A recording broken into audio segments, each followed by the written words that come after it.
Welcome to all of our Arsenal, and today we are back again for yet another Premier League review show.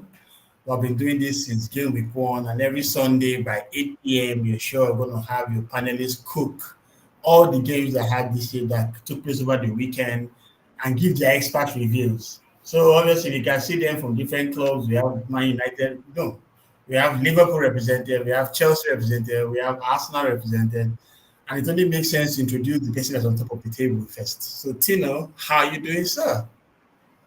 Very well, thank you. I mean, it was a mixed emotion weekend, but 4 points top, right? So we are good. Mm-hmm. Awesome. And of course, we have the defending champions who are just losing all over the place. How are you doing, Dwayne? Apachino, good to have you on the channel this evening. I think my network.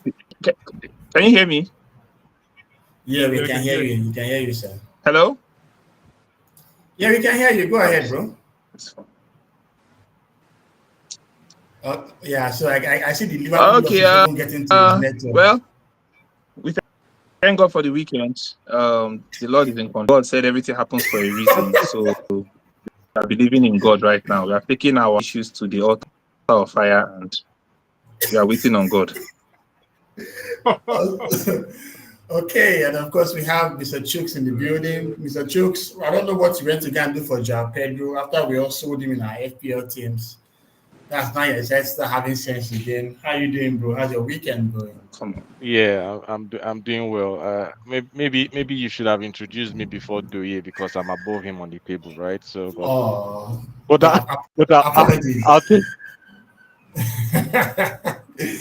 I'll just let that slide. I'll let it slide. Awesome. So welcome once again to the Game Week 11 review show. And as always, we'll go with what we have on our agenda. We'll start with the Arsenal match review, talk about what the Gunners did over the weekend. Then we'll look at our title rivals, the hate watch section for all Arsenal fans. So we'll see how our title rivals fared.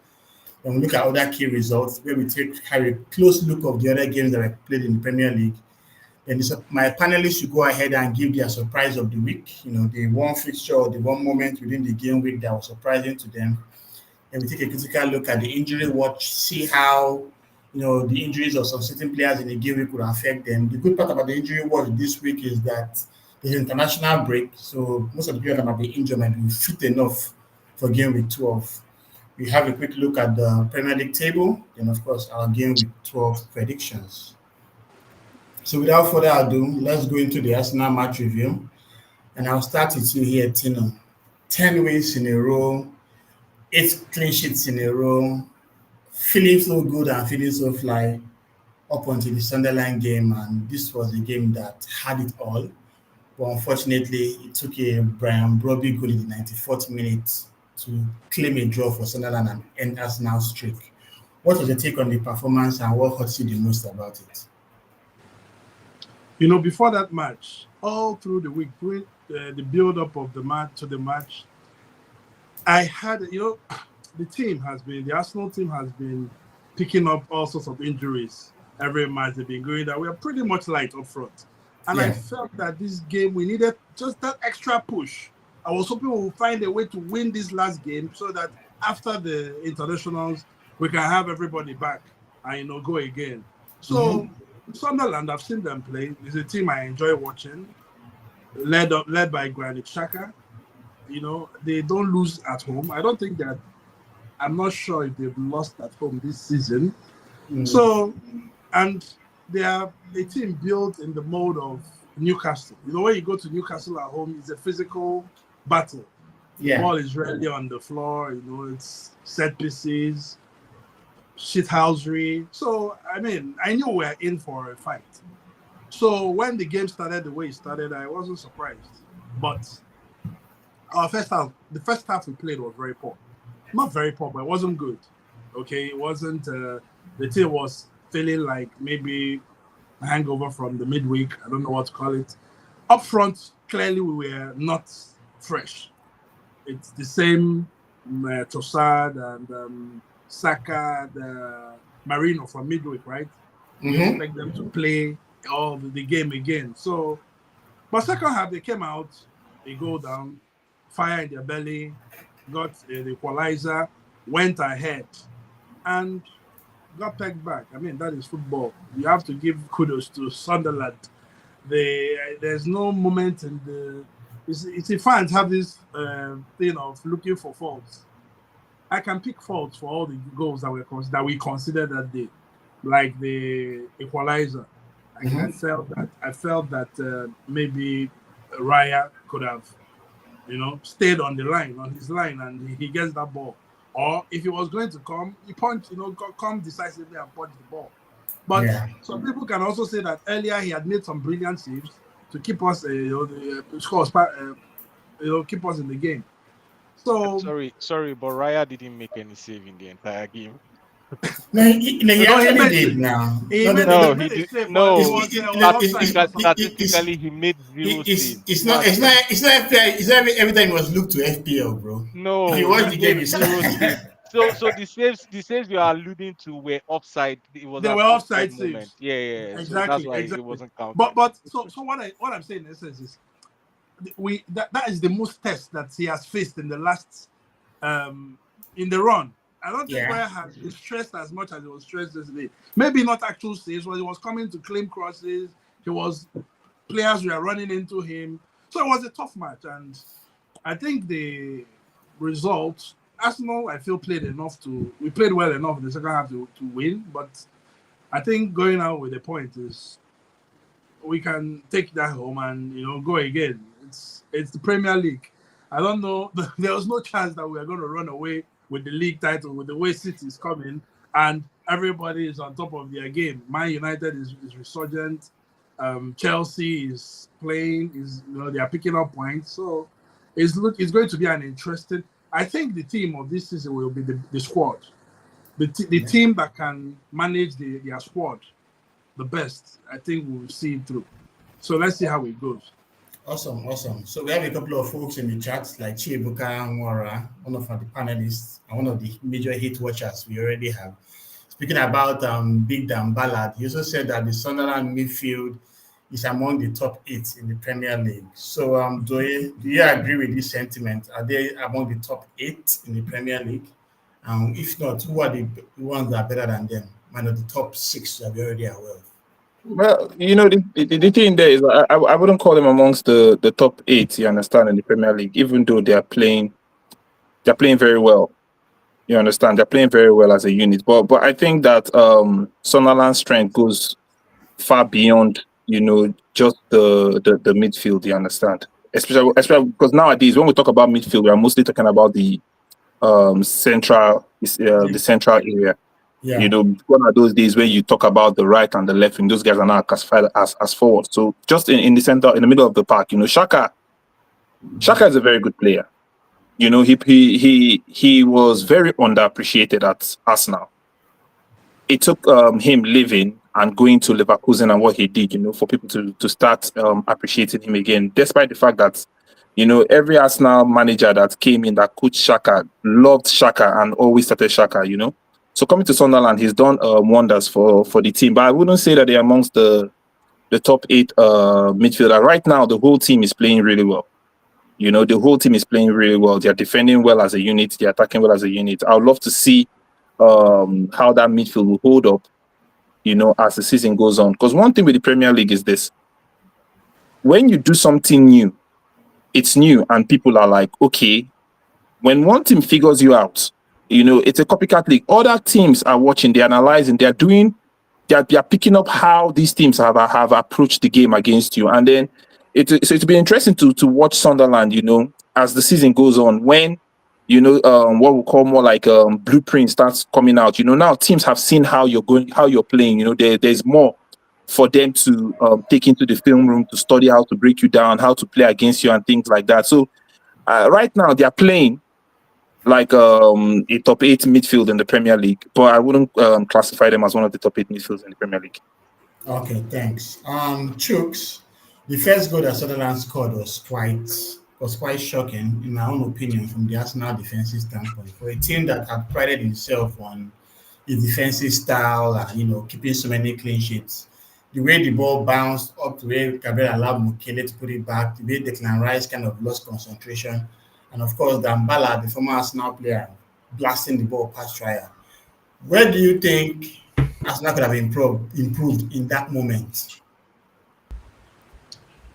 I was muted. I think it's pretty much down to Ballard's movement, right? Because the kinds of position he took up in the entire game. I mean, one would begin to wonder if this guy was a central defender in the game, right?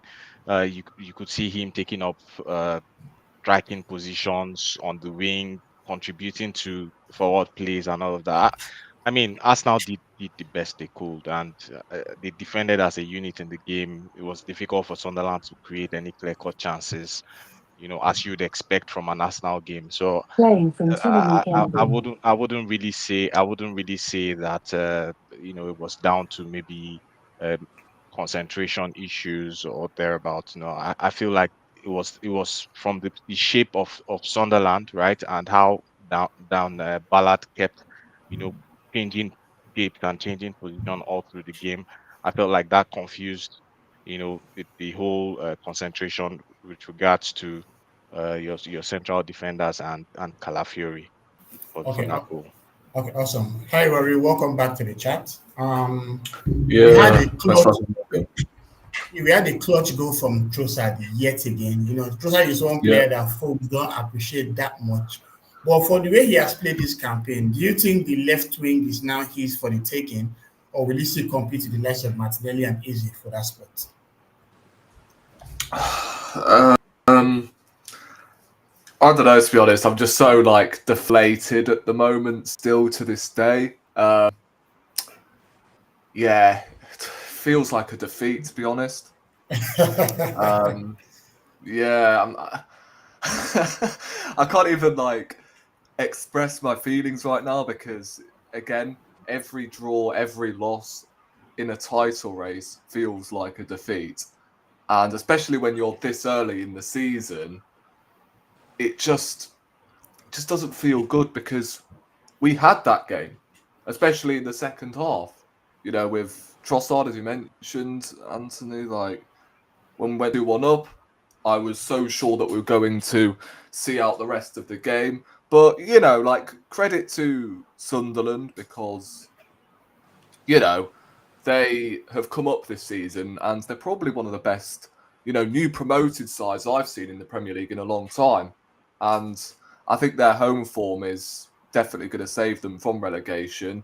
And you must have been an idiot to predict them to go down.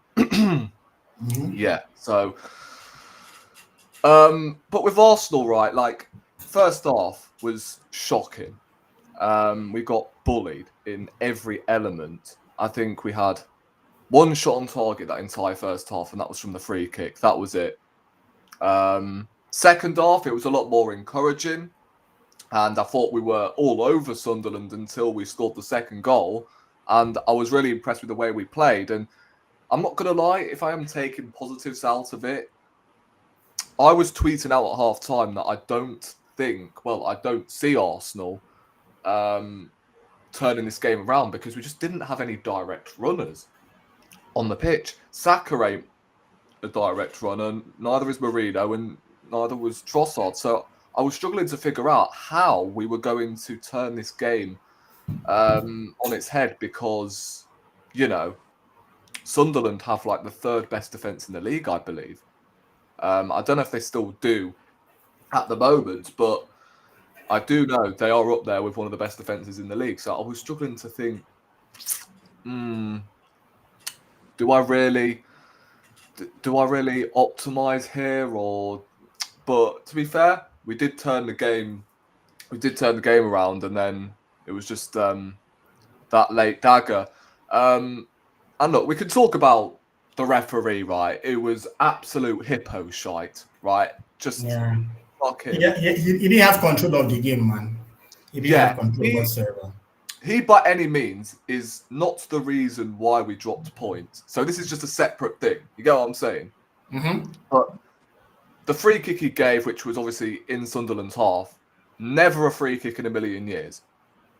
You can clearly see Zubimendi won the ball, but still the defending on display was absolutely shocking. Declan Rice don't even jump. Yeah. And then Daniel Ballard of all players.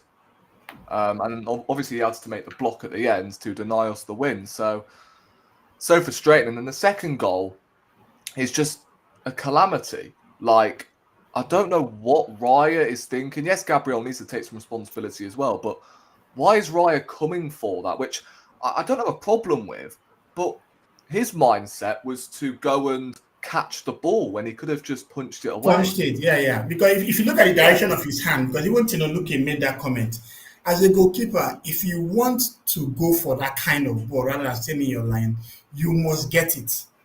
And he just went with the kind of motion and to like just grab the ball. Meanwhile, Broby was doing some Shaolin soccer stops, and that was just crazy. I agree. But I think what happened with that game really was the fact Arteta sabotaged our momentum. Like, where was the changes? We made one in the 91st minute, and that was Mosquera, and we reverted to a back five.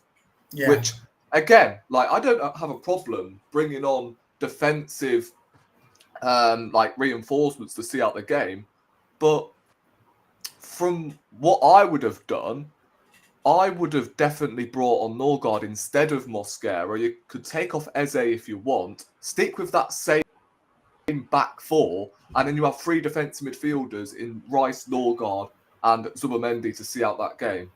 But what you're doing there, bringing on Mosquera, going to a back five, you're inviting pressure. Yeah. And I just felt like we were going to concede late on. I would have rather it happened in the 71st minute or something like that. Yeah, and not in the 93rd? I can't remember. And it brings me to the next moment, which was that pivotal substitution. And while you close your thoughts, Tino, I just wanted to brew on this before it comes to you. Why would not that have been a better option than Mosquera? But let Rory finish his thoughts, then you answer that question. Go ahead, Rory. Yeah, wait. Sorry, I didn't hear the who are you talking about again? Instead of Mosquera, Norgard. So I'm asking that question to Tino, but I want you to finish your thoughts first before we should go ahead to him.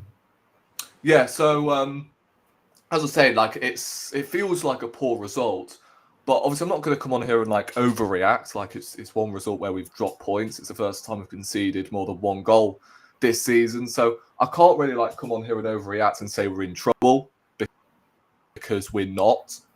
But if we start, dropping points after this game to the likes of Tottenham, Chelsea, then we can start to get a bit worried because we know, like, in these situations when Man City are like 4 points, 3 points behind first, I mean, it's pressure. Yeah, you can tell that they always seem to have their tails up. So they will smell blood like they did with Liverpool today. So, yeah, they are a problem, and we can't afford right now to do an Arsenal and drop points. Then the following game, we go and drop points. We can't be doing that. We got to dust ourselves off from this game and then win the next one, which is obviously the North London derby and then Chelsea. So we need to go on another run, which, again, if we go and win the North London derby, we win pretty much every game from now until the end of the year, then again, like, no one will pay attention to this result. But if we start dropping points from here, that's when we look at this result, because we've seen last-minute equalisers, last-minute winners. They always sort of like derail our season. Like, we'll get done with a last-minute goal. Following games, we just won't win when we need to. So, listen, Mikel Arteta went back to, Mikel Arteta yesterday, where substitutions too late. I mean, surely he knows that we've got like 5 injuries in attack, right? So why is he not making any changes? And you wonder why we are getting so many injuries. Yes, we've got players back, but it doesn't send a good tone, does it? Because obviously, if you're not making changes, then you're just running these players into the ground even more. And that's the frustrating thing. And another thing as well, on the in the first half, right, it's we're 1-0 down, and then I'm seeing us in possession, this tippy-tappy BS, Trossard, Saka playing it backwards. And I'm sat there screaming, just put the ball into the box. What are we doing? Like, we're on the stroke of half time and we're playing the ball backwards and our centre-backs are doing 1-2s.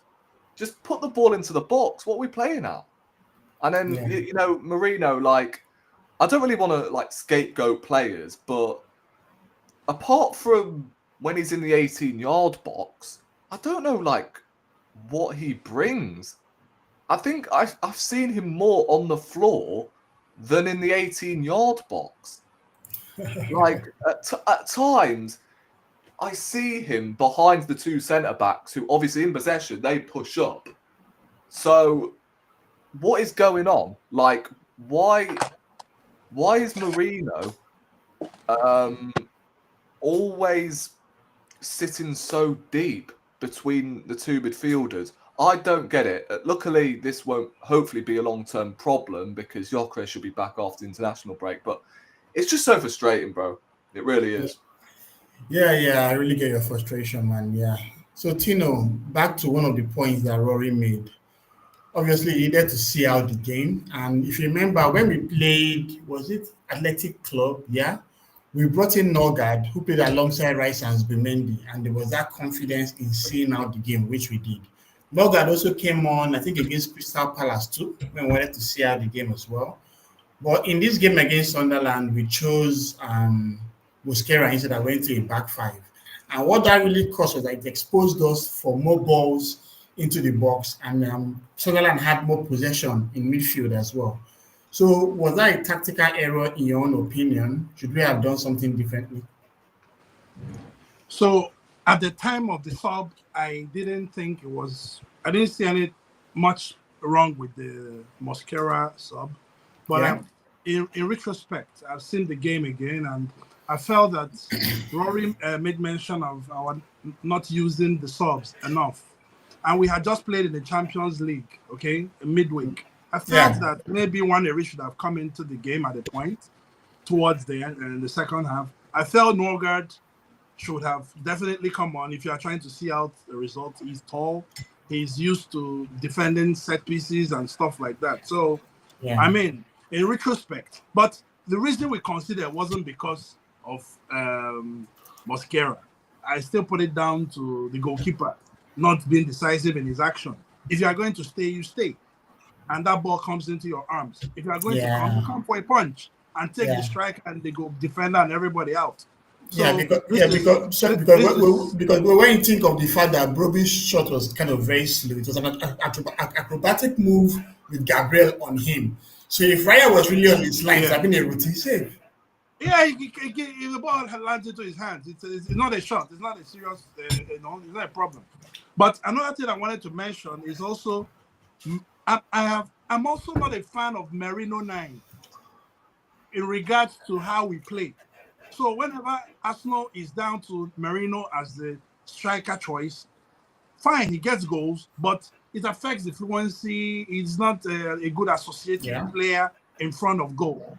Okay, so this is a team that is down to the bare bones up front, and we need our players to start coming back. We've been Arsenal fans have been saying, "Oh, we've got a great squad." Yes, but that squad is being tested because up front everybody is gone, and we are back to Merino 9, and he's not something I want to see a lot, especially in league play. Maybe we can do that in the Carabao Cup against Port Vale or some League One team.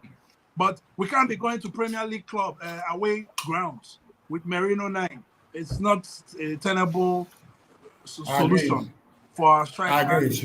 Okay, and the thing is, Merino doesn't like. Rory also alluded to this. You don't see him in the box.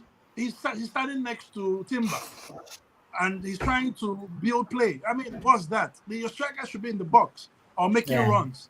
So it's not something I want to constantly see. We better get Gyökeres back, Kai Havertz, even Jesus. I mean, we need to have striker options and not a converted central midfielder playing up front. He gets goals, but it's something you want to do once in a month, not constantly game after game. Have you Then, rated Marino, by the way?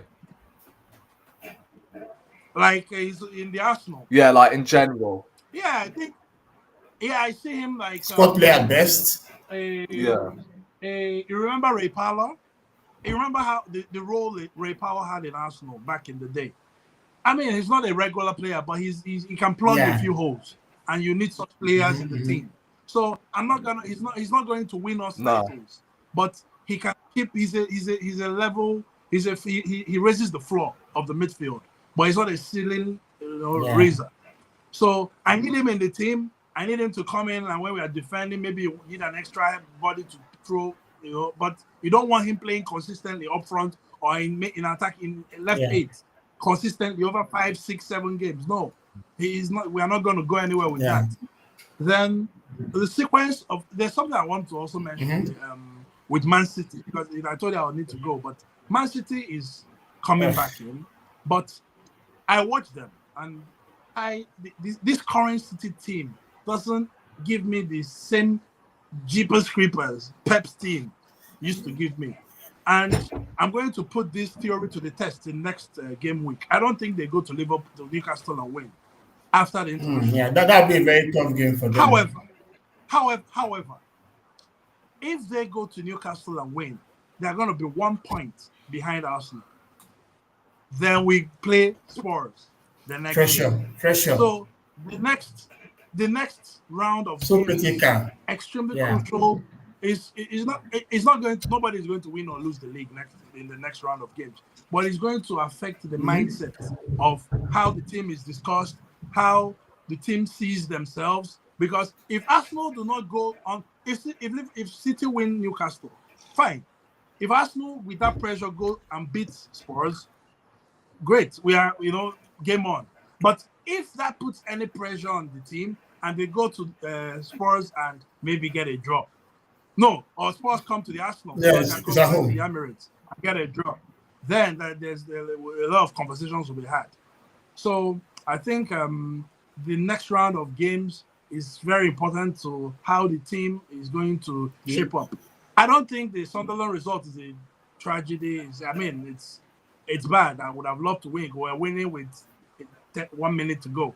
So I would have loved to have secured the result, but that's not many teams are going to drop points at the Stadium of Light. However, against Tottenham is sort of they're not playing too well now, and they are going to go to the Emirates. So that to me is a must-win game. The North London Derby at home, for me, is Arsenal need to win. And I'm not saying that if they don't win the league, but these are the games that you need to make your mark and set the standard for the rest of the league. Awesome. Okay. So let me just quickly touch on Sunderland before I go to the next feature. And Doye, I need you to. Okay, Tino, were you done? Okay, great. Yeah, I'm done. So Doye, 11 games played so far, and Sunderland has 5 wins, 4 draws, and 2 defeats. They are currently punching above their weight, no doubt. But what's the confidence level you have in them as a team to, 1, stay in the Premier League, and 2, make Europe? If it's staying in the Premier League, well, again, you can never say anything is certain, but I think that conversation with respect to Sunderland is one that we shouldn't really be having anymore, because I genuinely believe that they'll stay in the Premier League. They have 19 points so far, and the team's chasing them. West Ham, you still have Nottingham Forest with 9 and 2. Burnley have 10 points. So, there's a lot of catching up to do with respect to giving themselves a lot of cushion, and the team does have quality. Maybe not the quality of the top teams in the league, but there's quality in that team that they should be able to keep themselves relatively afloat and out of danger. Because the problem with the relegation battle is if you stay away from it, most times, teams are usually fine. But teams like Sunderland, if they start getting sucked into it gradually, you're getting close. You start losing a couple of games here. You start reeling. That's where I feel like the main test is for those kind of teams, how to turn a season around. When the slide comes. But I don't think Sunderland will get to that point. I like I said earlier, I like Granit Xhaka. He's a very, very good player. He does a lot for the Sunderland midfield and the team as a whole. They have belief right now. I think the belief should see them through the whole season. I believe Sunderland should be more like a mid-table team, or well, they shouldn't be anywhere close to the relegation. But I believe they'll be a mid-table team. But I don't see them contesting for the European places. Yeah. When the dust settles, I believe that again, you're coming from. It's very rare to see teams come up and just take the whole league by storm the way Sunderland have. Occasionally you have the 3 game skid here, 4 game skid here, and then the way the table is cramped up at the moment, if Sunderland lose 3 games, suddenly they are already down to the to mid table. Bottom half. Yeah. Yeah, mid-table. yeah. So I genuinely believe that they should be fine. If you look at their fixtures coming up, they go away to Fulham, they host Bournemouth, they go to Liverpool, then they play Man City, they play Newcastle. And right, those are 6 games. So I've called 6 games here where one can say the easiest game I've called for them is going to be at home to Bournemouth, which is going to be still a very difficult game.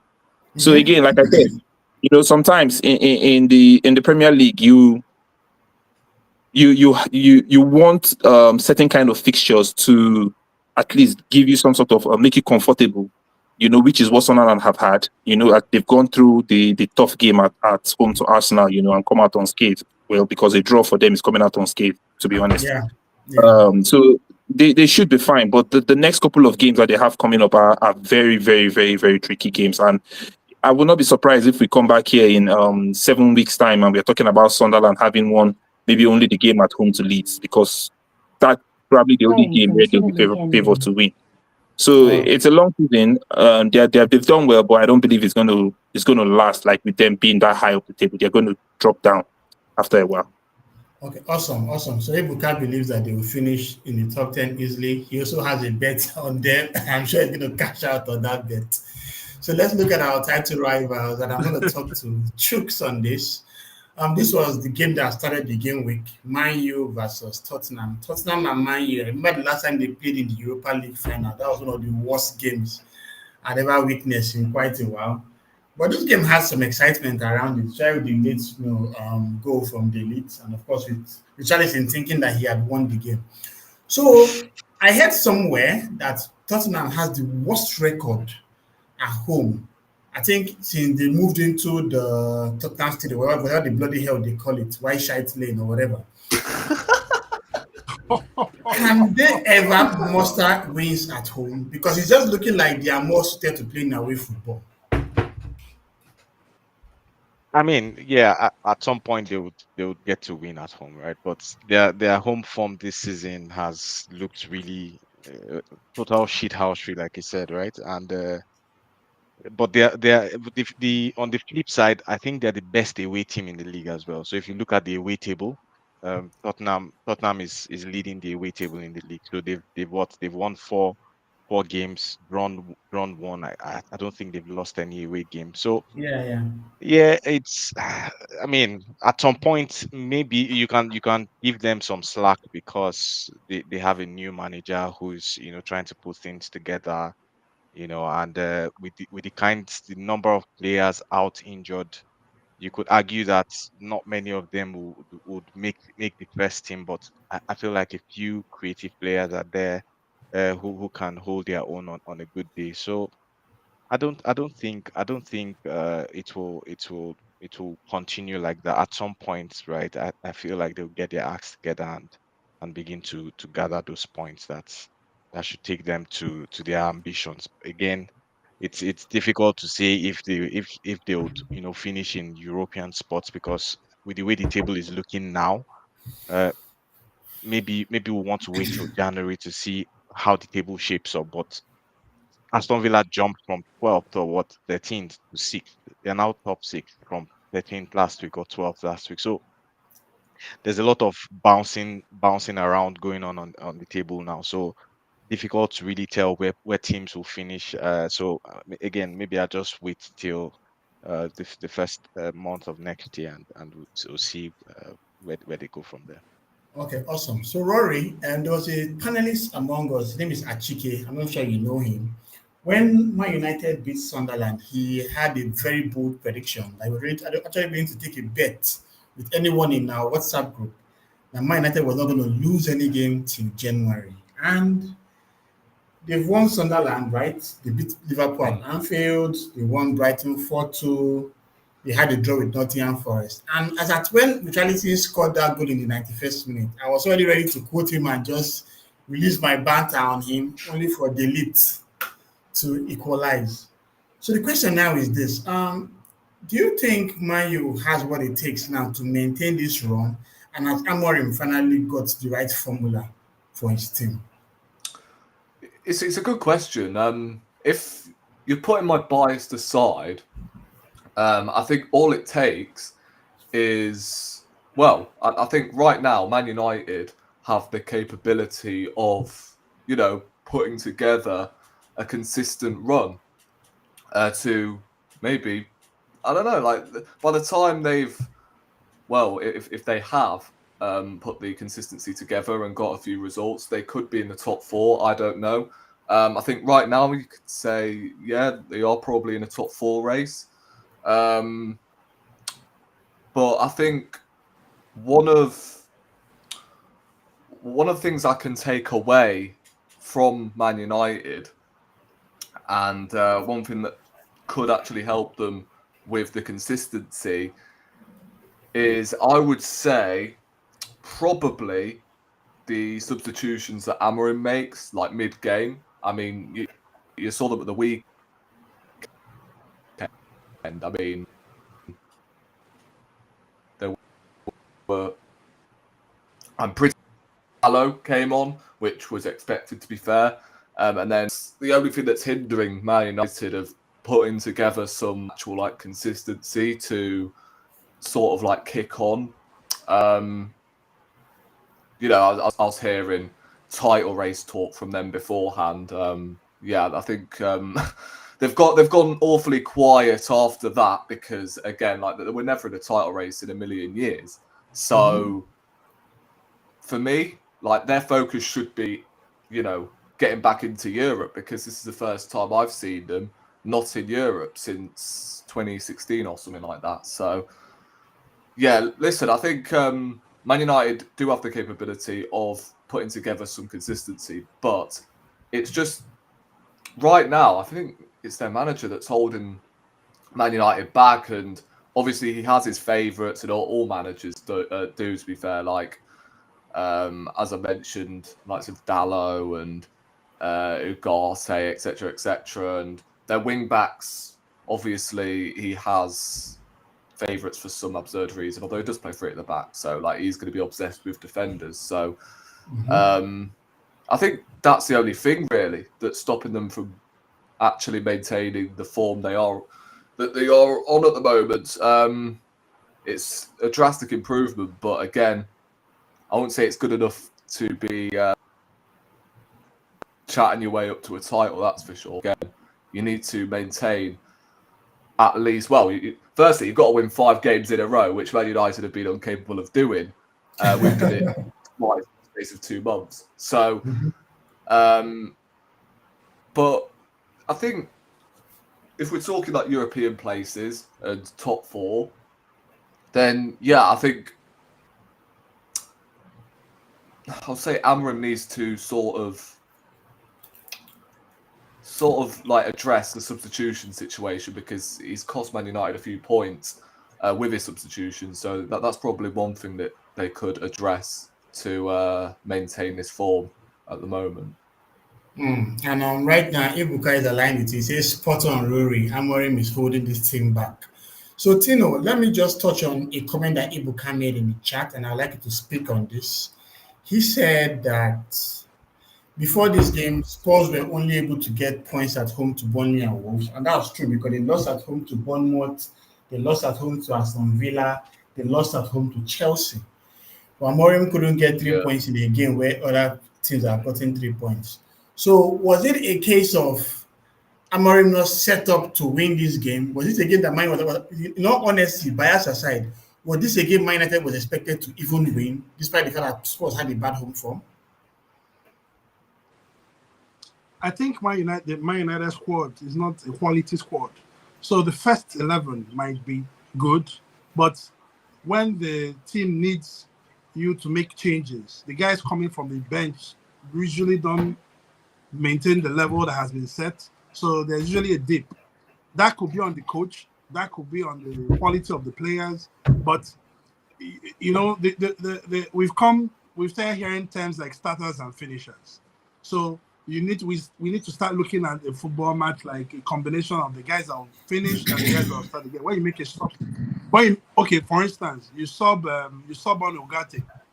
If you don't have Ugarte, who is going to play? When you are going to remove Casemiro and you want to bring on another midfielder, you have Ugarte.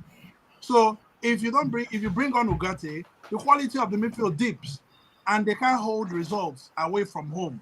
So if you look at Man United's away record, it's not really Yeah. good because it's at home they can win matches and they can find a way around games. But when you go to the Premier League, it's difficult to win matches Yeah, away from home. because look at it, Okay. Fulham away 1-1, Man City away 3-0, Brentford away 3-1, Yeah, Nottingham away 2-2. True. away.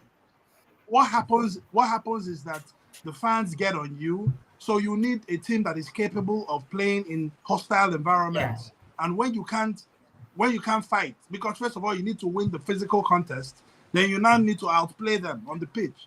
If you are lacking physically and you cannot play them, you lose games or you drop points.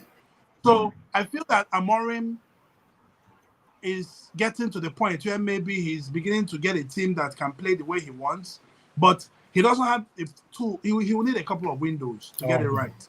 So United, I don't think United should be coming into conversations of having a title challenge, or I think United should be in conversations of making Europe. Yeah.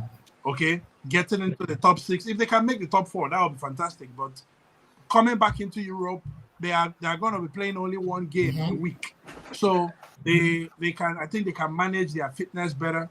The central defender is what's his name? Lisandro is coming back from ACL injury, right? So I think United can find a run, at least at home. They can put together a home run that can put them in conversations.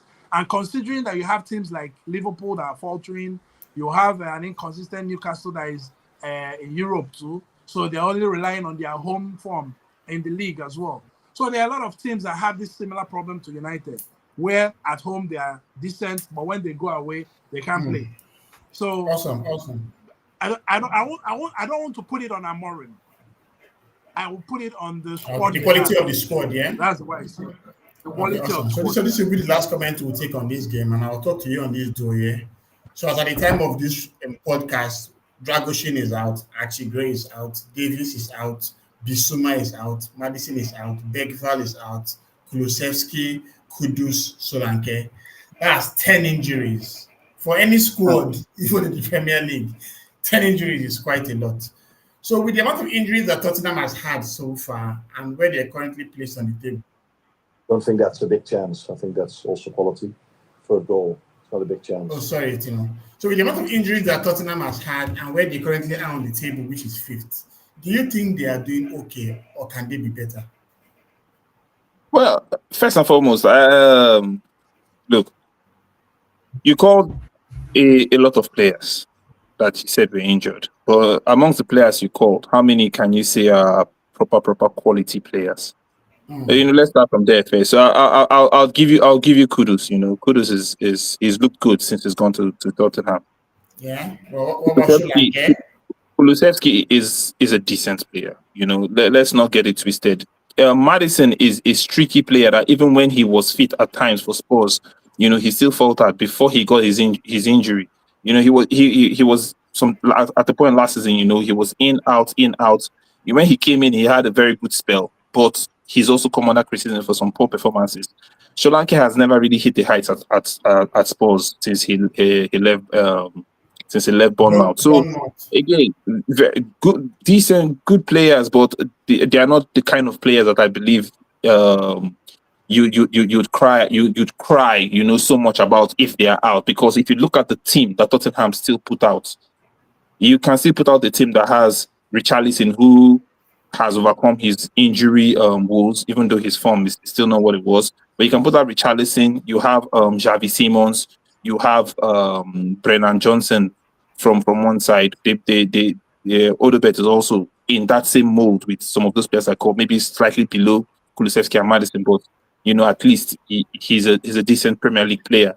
I just think that Spurs they've done okay. Oh, okay, we just lost him to network challenges. Okay, so Rory, let's go with you on this. Maybe when he comes, he can finish his thoughts.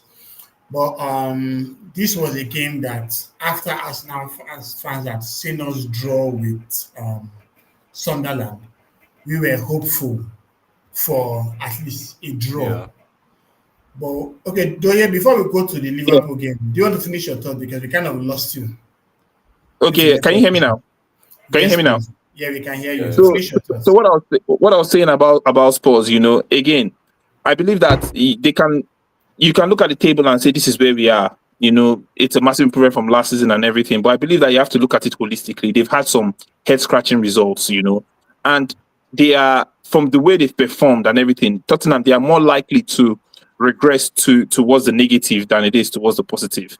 So yes, on the table they've done okay, but with respect to their performances, look, they go into the derby against Arsenal, and nobody is really expecting Tottenham to do anything.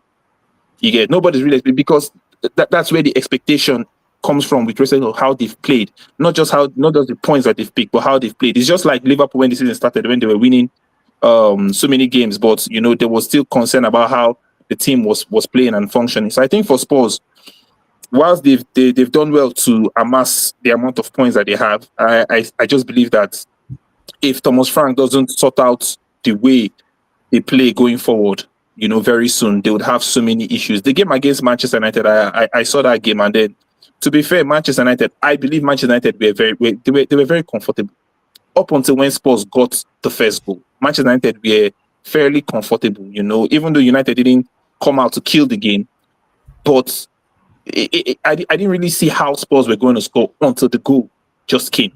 And then they got the second one. It was almost like, okay, they're going to sneak it. But when you look at the balance of the whole game, I think Manchester United deserved to come away from that game with something. And Thomas Frank needs to really sort out his midfield choices, because their build-ups are very, very terrible. Spurs, I don't know, with the quality they have, I believe that they should be doing more, with build-ups from the back. Okay, thank you. So we'll just go to the next game, the way you can look away. So, so Rory, when Arsenal played Sunderland 2-2 on Saturday night, this was a game that we were very hopeful that we could get probably a potential draw. Being in mind that Liverpool and Man City, when they play, is always an interesting game. But what we witnessed tonight, before we started this stream, was quite embarrassing. Aside from the Van, okay, no, let me start with the Van Dijk goal that was cancelled. Do you think that goal was rightly cancelled? No, I think the goal should have stood, in my opinion. And look, I despise Liverpool. I can't stand them. But come on, like, what are we doing here? I mean, yes, I know Robertson is in an offside position, but where do you expect him to actually? What do you expect him to do in that situation? Yeah. She like disappear or something. Yeah, I know. Like, bro, the guy is not blocking Donnarumma's view of the ball. He's getting nowhere near it anyway, despite, how massive the guy is. So how has that been disallowed? I don't get it. I really don't understand the rules anymore. I don't even understand what an offside is, because of how poor these referees are. And for me, I think Liverpool did get shafted, and who knows, if that went in, it could have been a different game. Yeah, I found that very absurd. I don't know why on earth that got disallowed. There's not a whole lot, again, as I said, Robertson can do in that situation. Like, I don't know. But yeah, I thought, in terms of like the game itself, I mean, hopefully we don't have to cast our minds back to the predictions last week, but you know, like I did have a feeling that Liverpool were actually going to get something out of the game, you know.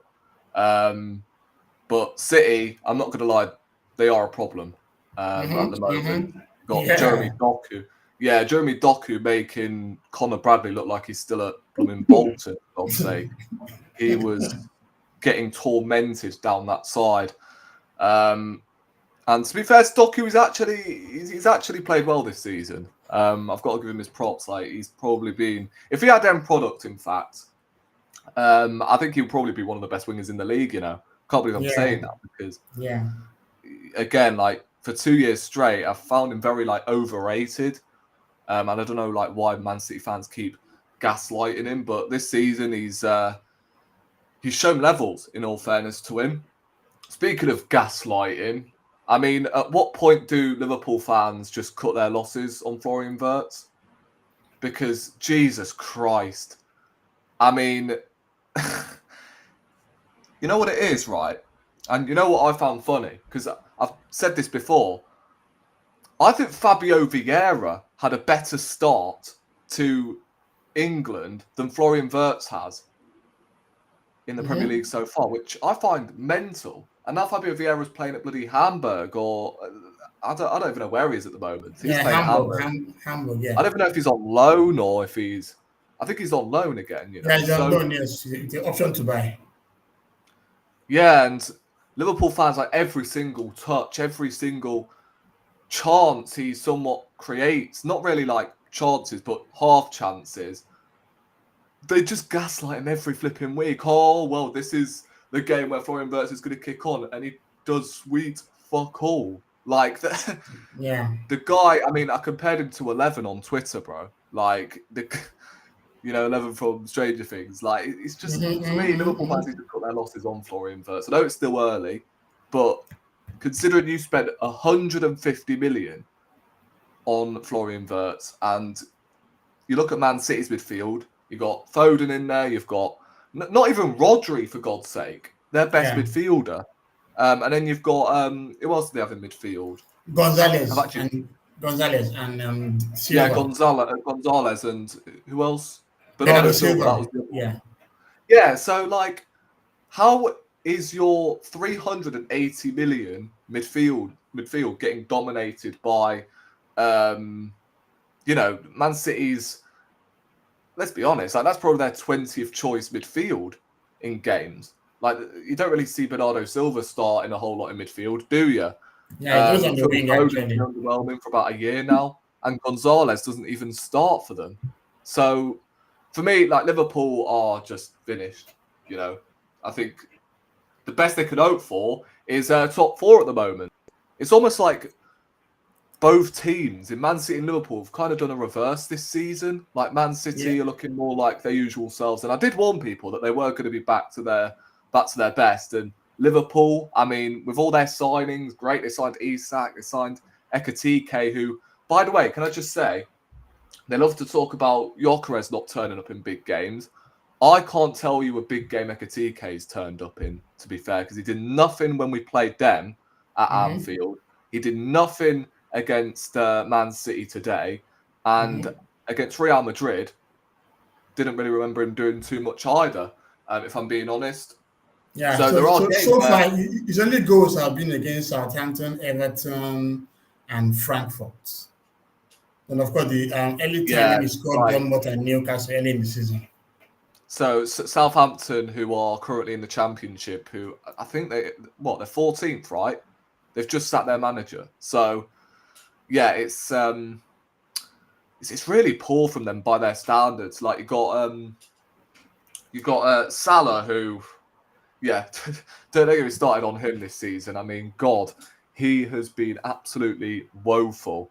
Yeah, Salah has been horrible. I just don't know why he keeps getting 90 minutes every game. Like, I look at Chiesa and he's like, well, what's he got to do to start? I mean, I don't know, but I'm loving this Liverpool downfall. And to be honest with you, before the transfer, not before the transfer window, maybe before the transfer window, but definitely after the transfer window,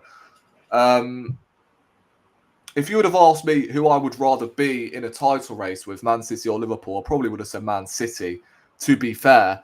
But now, like the way, this season's played out, I think Man City would probably cause us more damage than a Liverpool, because we lost against Liverpool because we didn't go for the game.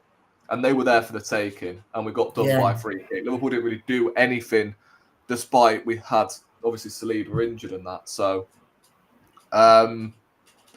listen, I think Man City at the moment, 4 points off first. I mean, it's looking like it's going to be an Arsenal-Man City title race again, which, again, I don't think I'm ready for that crap again, because, it's happened every season. Every time I think Arsenal are going to do something, Man City are just always there.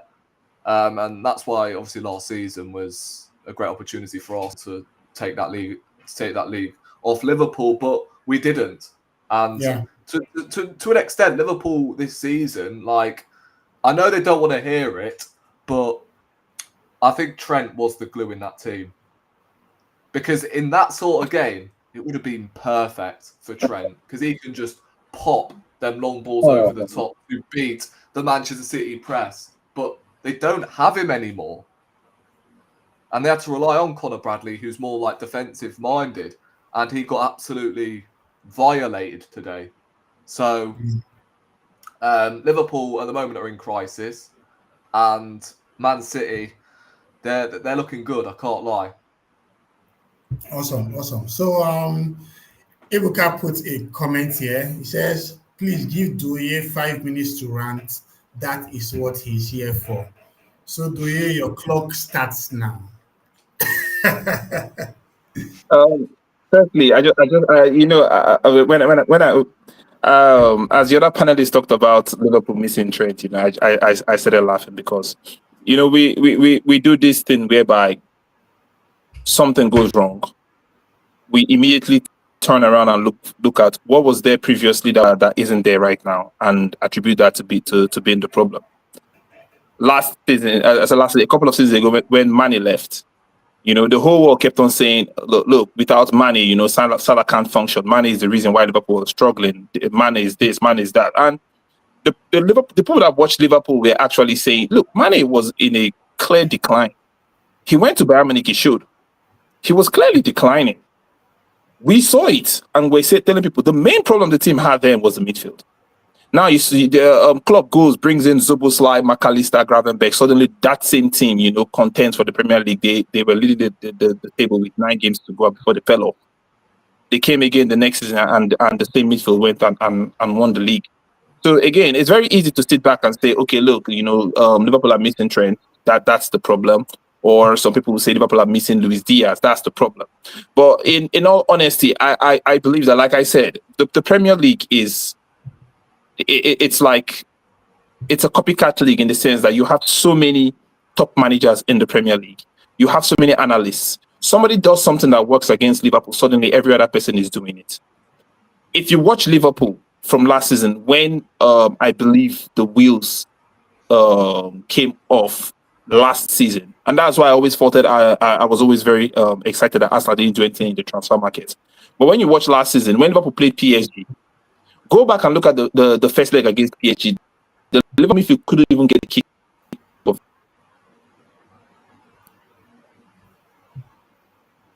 We're having issues with your network. Yeah, hello, can you hear me?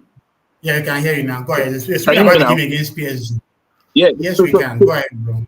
Yeah, against PSG, the Liverpool midfield, they struggled badly, you understand?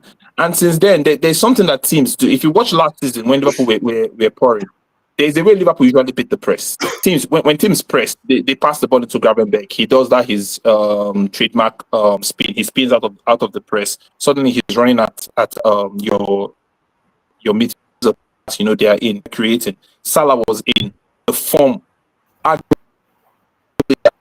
That form, Salah is arguably the best we've ever seen any player play or produce return history of the Premier League.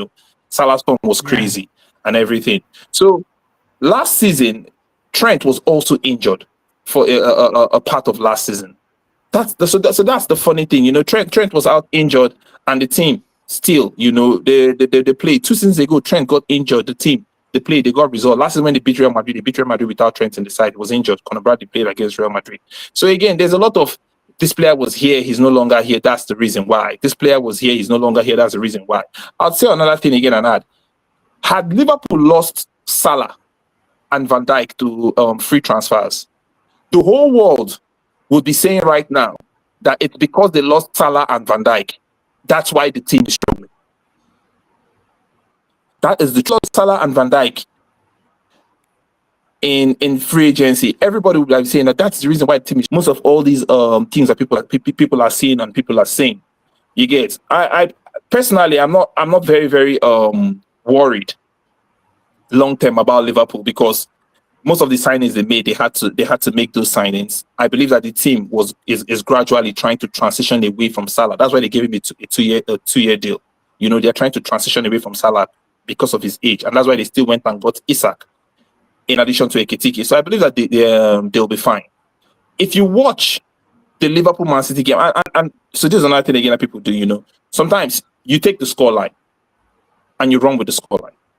The Liverpool City game finished 3-0. Fair enough. However, if you go and you look at the statistics of the game and you look at the XG, if you take plus City's penalty, it was very close. 1 point, I think it was close to 1.7 something for City, 1.6 something for Liverpool. On another day, Van Dijk's header stands. The one-on-one Salah has, he either buries it or he squares. And Liverpool scored, and that's 2 goals. The goal that Gonzalez scored, it was a deflection, and Doku scored a worldie. The last goal that Haaland scored, it was like Konate. I have no idea what Konate was doing. So when you look at the 3 goals that City scored, again, 3 moments, 3 moments where I believe that Liverpool could have done better for 2. Which is the first 2, and the last one was just a fantastic finish by Doku. Sometimes you understand these things happen, but on another day, now we are having this conversation. There's the fact that there is a consensus that many Liverpool forward players didn't play well, and we are still having kind of conversation about the game. You're still seeing the chances that Liverpool still created. You understand? So again, I love it when people feel like, okay, this is it's all doom and gloom, is the end all be all. If you remember when I told you about Enigma, I told you that the Liverpool fixtures got really difficult, and a lot of the fixtures, you understand, we're away from home. You lose 1, you lose 2. So the first 2 they lost. It took Chelsea scoring them with almost the last kick of the game. It took Crystal Palace scoring them with almost the last kick of the game. You get. Now, Liverpool still won so many of their games too like this, and they could have been lower down in the table. So the table is a fair reflection of the season as a whole. Fair. But what I'm saying is that when I look at the team, with the amount of players that are playing poorly in the team, and how competitive the team still is, I just believe that it's only a matter of time before they'll kick on. The last couple of good results they had when the coach decided to bench Kekes, who I believe shouldn't be starting again for Liverpool. You understand? For Robertson, we saw that the whole defense, there was more like a calm in the defense. Right now it's just more or less like to sort out Konate. I don't know what's wrong with Konate, but he always has this mental spell. You understand, where he does things, but recently it's just been more frequent. He's been doing it more frequently and everything. But as of last season, when we talked about, the best centre backs in the Premier League, the conversation was, okay, most people, well, it depends on where you are, you understand. But for me, I believe that Van Dijk is always a level above. The conversation was now, you heard people talking about, Konate, is it better than the Arsenal duo individually? That conversation was had last season. The same Konate, you understand. So whilst he's in a funk and having his moments, I don't believe that he's that poor of a defender. That's for Joe Gomez. My main fear is once he stays fit, I believe that with time, you understand, he'd get better. Going to the attack, again, Salah's form has been poor. for the most part of the season. But towards the last couple of games, his play has gotten better. He just doesn't have the goals to show for it. Florian Wirtz, for some reason, can only perform in Europe. I believe that they needed to get Florian Wirtz into the team, but now it's how to use and utilize Florian Wirtz. When I watch Florian Wirtz play right now, and that's where, so a player can be struggling, and then if you're doing the basics correctly, but overall you're not playing well, then I can say that okay, there's a problem here. But when you watch Florian Wirtz, he even struggles with respect to some of the basics, some of the things that we considered his strength. He struggles with them right now. So a part of me is worried because he's struggling with the physicality of the Premier League. You understand? The pace of the Premier League, it looks a tad too quick for him. Before he makes his decision, the midfielders, they're snapping at his heels and things like that. He gets the ball easily. and stuff. Yeah. So again, like I said, there's that part to his game. But when Florian Wirtz is in space, he still makes some poor decisions on the ball that it now has you wondering that at this point, a lot of it is in his head. So again, like I said, if he can come through that, then I'll now be able to properly understand, see and judge. Okay, what kind of player is this? But when he was coming in Bundesliga, we talked about him doing very well in tight spaces, being able to pick those passes. If you watch Florian Wirtz, he's not even attempting those passes anymore. Sometimes you're playing so poorly. You don't want, there's this thing that we say in Nigeria, making no spoil for my hand. Making no spoil for my hand. You get you are now, you stop taking risks, which is meant to be his game. You understand the risk taking and things like that. He stopped taking risks. He doesn't really want to dribble as in spaces. He would want to dribble and things like that. So again, yes, he's struggling. He hasn't played well. But when you watch him in Europe, even against Real Madrid, he was very good against Real Madrid. When you watch him in Europe against Atletico Madrid, he was very good against Atletico Madrid. Against Frankfurt, when you watch him in Europe, you say that okay, yes, there's a player there. But now you don't want to spend 126 million pounds on a player and still be having these kind of conversations about he can do it here, he can't do it. No. Nobody wants to hear that excuse. You understand? So again, all in all, I'm very, very I'm not as perturbed with the way the things have gone. I'm happy that Arsenal drew. That was one of the reasons that made me happy that Arsenal drew the game. Drew 8 points. When you go and look at the next couple of fixtures, you understand. Again, if you come out of the first half of the season, the first 19 games, and you're only 5 points or 4 points behind the league leaders, then you're well in with a shout. And I believe that by the end of game 19, that's where Liverpool will be, because the tricky portion of their fixtures has they've gone past it. They're going to get some easy games. Confidence is going to build up, and then I believe that they'll be fine. You understand, going forward. It's just some little mental errors here and there, and then sometimes I don't want to call it luck, but football has a funny way of the ball just not bouncing your way. If you look at the Haaland goal, I even felt like Konate had a touch on the ball, but it still hit Haaland and went into the post. You get so at times, the ball just doesn't bounce your way. It's happening to Liverpool right now. I'm not even going to talk about the ref, the penalty that gave City, which, going by the law, when you talk about clear and obvious, you understand, the touch on Doku was it was small. They talked about not wanting to re-ref the games. We saw when City played Liverpool a couple of seasons ago when Doku put his boots through McAllister's chest, and then the VAR looked at it and said, that's not a penalty, you understand, despite that contact that even bruised his ribs. Now you come today and the contact is very small on the ankle. The VAR official says, go and take a look at it. The same thing with the game against Brentford. You understand, the toe poke by Van Dijk on Otara Dango. It was very small. You understand, the player goes down. That small contact. VAR decides to call it back. Liverpool scored a good goal. VAR decides, okay, the goal for some reason. I don't know why. Again, but we didn't lose the game because of the refereeing decisions. I just believe that overall, I was very confident coming to this game. Very, very confident, because I just believe that if we play the way we can play or the way we played against Real Madrid, we will beat City. You know, I would also want to give kudos to Pep, because for me, the main reason why Liverpool lost today, the main reason they lost today was effort. For me, it was effort, because the forwards, which is Salah, Ekitike, and Vets, they didn't press. They didn't press with the team. Oftentimes they were seen strolling or walking or pressing half-heartedly. And Pep Guardiola did something very, very astute today, in the sense that he played Foden, he played Cherky, he played Doku and Bernardo Silva. You know, these are four players that are comfortable with the ball in the final third. Four of them were across the midfield, you understand? Now, if you don't press very well, the City team will be able to play the ball, you know, into the channels, into these players, and bypass your press. If you look at Liverpool today, it was only Zoboslai that was mostly leading the press and pressing alone.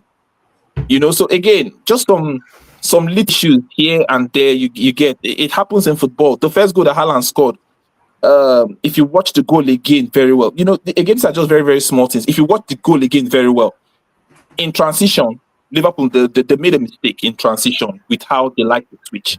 So Van Dijk switched to the left and left Robertson in the middle as a centre back. When City attacked, Van Dijk was defending on the left, but Van Dijk was not comfortable being on the left, and he was constantly looking for a way to come back into the middle and swap with Robertson. So when City moved the ball to the middle, Van Dijk swapped quickly with Robertson. But as he was swapping with Robertson, City moved the ball back to the left. So if you check the goal, you see that Robertson was far from the player that crossed the ball, you know, couldn't close. Again, small little details, you understand. It happens in football. These kind of things happen again. But with Liverpool right now, it almost feels as if any mistake they make, they are getting punished. You understand? They can't get away with anything. Any mistake is getting punished. And then teams go through that kind of phase every season. I believe that after a while, it's going to balance back. And then I like it. Let them let everybody be counting Liverpool out and everything. When Isak is back, the games are going to get easier. These players are going to start firing. And I believe that Liverpool, when it's all said and done, they'll be back there contending for the Premier League. Awesome. So, guys, that's a good rant, though. Thanks. So, we have Ikechukwu in the chat. Welcome back, Ikechukwu. He was like, you're so happy that it's Arsenal against Arsenal City in the title race rather than the shaky Liverpool. And any team not to see Arsenal succeed. So, our hitters will always hit. So, now let's go to Chelsea. Chooks, you guys, sometimes you just turn up, some other times you just, become inconsistent. But this was a game you were expected to win against Wolves, and you got a routine 3-0 victory. What stood out for you in this game that can give you confidence going forward? I mean, with Chelsea now, it's just a bit difficult, trying to understand the managers, what's in the manager's head. So I think most Chelsea fans would clamor for someone like Estevao to start games. But then again, you understand why the manager is, taking his time to ease him into the league, because he's quite so young, and you know how the pressure of the Premier League can be. So amassing those number of games, could just lead to what, maybe an injury, or begins to play poorly and stuff like. So yeah, that's man management, right? But you watch Neto sometimes and you just feel like, nah, he can give you a little more. Estevao produces those moments of magic, moments of brilliance that you'd expect from a more experienced player like Neto. So if you watch the first half, for example, the players were so docile. The entire the lethargy in the game was just, I mean, the first half was dull. The only bright spark in the first half was Enzo Fernandez, and he was, was a bright spark throughout the game. He created incredible chances. Could have had one or two goals, could have had one or two assists, right? So it was the only positive in the first half.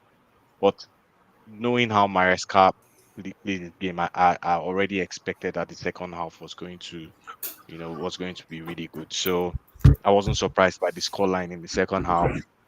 Like you said, it was a routine victory, expected to win Wolves. But then again, those are the kinds of games that we've also lost this season, right? Yeah.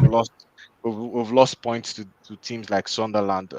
Respect to Sunderland because they're looking like a formidable side this season. We've struggled to Wolves, in the cup due to Karabag. So yeah, I don't know. It just feels like maybe we get to turn up better in the more serious games than in the games that we're expected to win. So I don't know. I just don't know what to expect this season. I think that's where the inconsistency with the squad and the squad profile comes into. I just don't know what to expect. Yeah, it was expected we would win Wolves, but at some point in the first half, it was looking like, will these guys steal a draw? Will they steal a win? But I mean, I'm thankful. I'm thankful for the 3 points. Yeah. Up next, Burnley, and then we'll see how that goes from there. Awesome. So Rory, Wolves have just 2 points from 11 games played, and I think they're about to announce Rob Edwards, the former Luton Town coach, Yeah. as the new manager. Is there any hope for them this season? Even with Rob Edwards coming and 27 games left to play, can he turn it around for them? Yeah, not really. Wolves have fallen off this much that I couldn't name you 5 players from their blooming team, to be honest with you. I think with Rob Edwards, right, I think he's a solid championship manager, and it's pretty much, I'd say it's self-inflicted, just a baptism of fire by appointing him, because, again, as I said, he's a championship manager, not necessarily a Premier League manager, I would say. And it's like they are preparing their life in the championship. So I don't see them staying up, to be honest. I think the damage was done at the start of the season, where they just couldn't pick up any points to save their life, really. And now they've appointed someone from the Championship who is doing a decent job at Middlesbrough, but at Wolves, making that extra step, I don't see how he necessarily keeps them up. I could be wrong, but nah, I don't see it personally. Okay, awesome. I don't think anybody has survived remaining in the Premier League after the kinds of points Wolves have gotten this season so far. I don't think anyone has survived it. Yeah, fair enough. So, Doye, as it stands now, Chelsea hasn't still gotten that number 9, because even when the lap returned from injury, he hasn't looked like. Maybe I'm being too harsh on him. The man, he has been out for quite a long time. But Joao Pedro clearly is not a striker. He showed it in a couple of games when he played as a striker. Do you think Chelsea needs to go into their 1,000 billions again and delve into a number 9 this summer, this January? Well, I do think they need to get a number 9, but the problem right now is that where is the number 9 that you're going to get? This summer, the number 9 carousel that happened in the world of football, there were so many on paper number 9s. Liverpool got 2 of them. Arsenal got 1 of them. Newcastle picked 1. Manchester United picked 1. The one that was very, very willing to come to Chelsea, who is the top goal scorer right now in the Champions League, was Osimhen. For some reason, they decided not to go and get him. So again, if you're going to go right now into the market to go and get yourself a number 9, the main question is, where is the number 9? You're not talking about maybe looking at maybe a player like Mateta, because trust me, Osimhen isn't leaving it. Osimhen isn't coming anytime soon. He's gone to Galatasaray. See, look, the fans in Turkey love Osimhen. I'm telling you, the fans in Turkey love Osimhen. Osimhen loves the fans in Turkey. You understand? And the money is good too. It's something. So the money is good. Yeah. So again, Osimhen, but Osimhen was there. You understand? I know that in podcast John Mikel Obi talked about trying to get Osimhen to come to Chelsea. Again, it was a deal that's there to be done. Chelsea could have easily gotten the deal done. When I talked about Chelsea, I talked about the fact the Chelsea squad. What it did was they packed a lot of good players or average players They don't really have those ceiling raisers in the Chelsea team. If you look at the Chelsea team right now, and they ask you, you're going to a game against Chelsea, which player are you very, very worried about? If Esteval starts, maybe Esteval because of the flashes he's shown. But other than really have anybody going forward that can sit back and call the person you understand a world-class player, or talk about the person having world-class potential. So now, not just being a world-class player, but having world-class, I don't really see it at Chelsea. So again, going into the market, may have to go and get me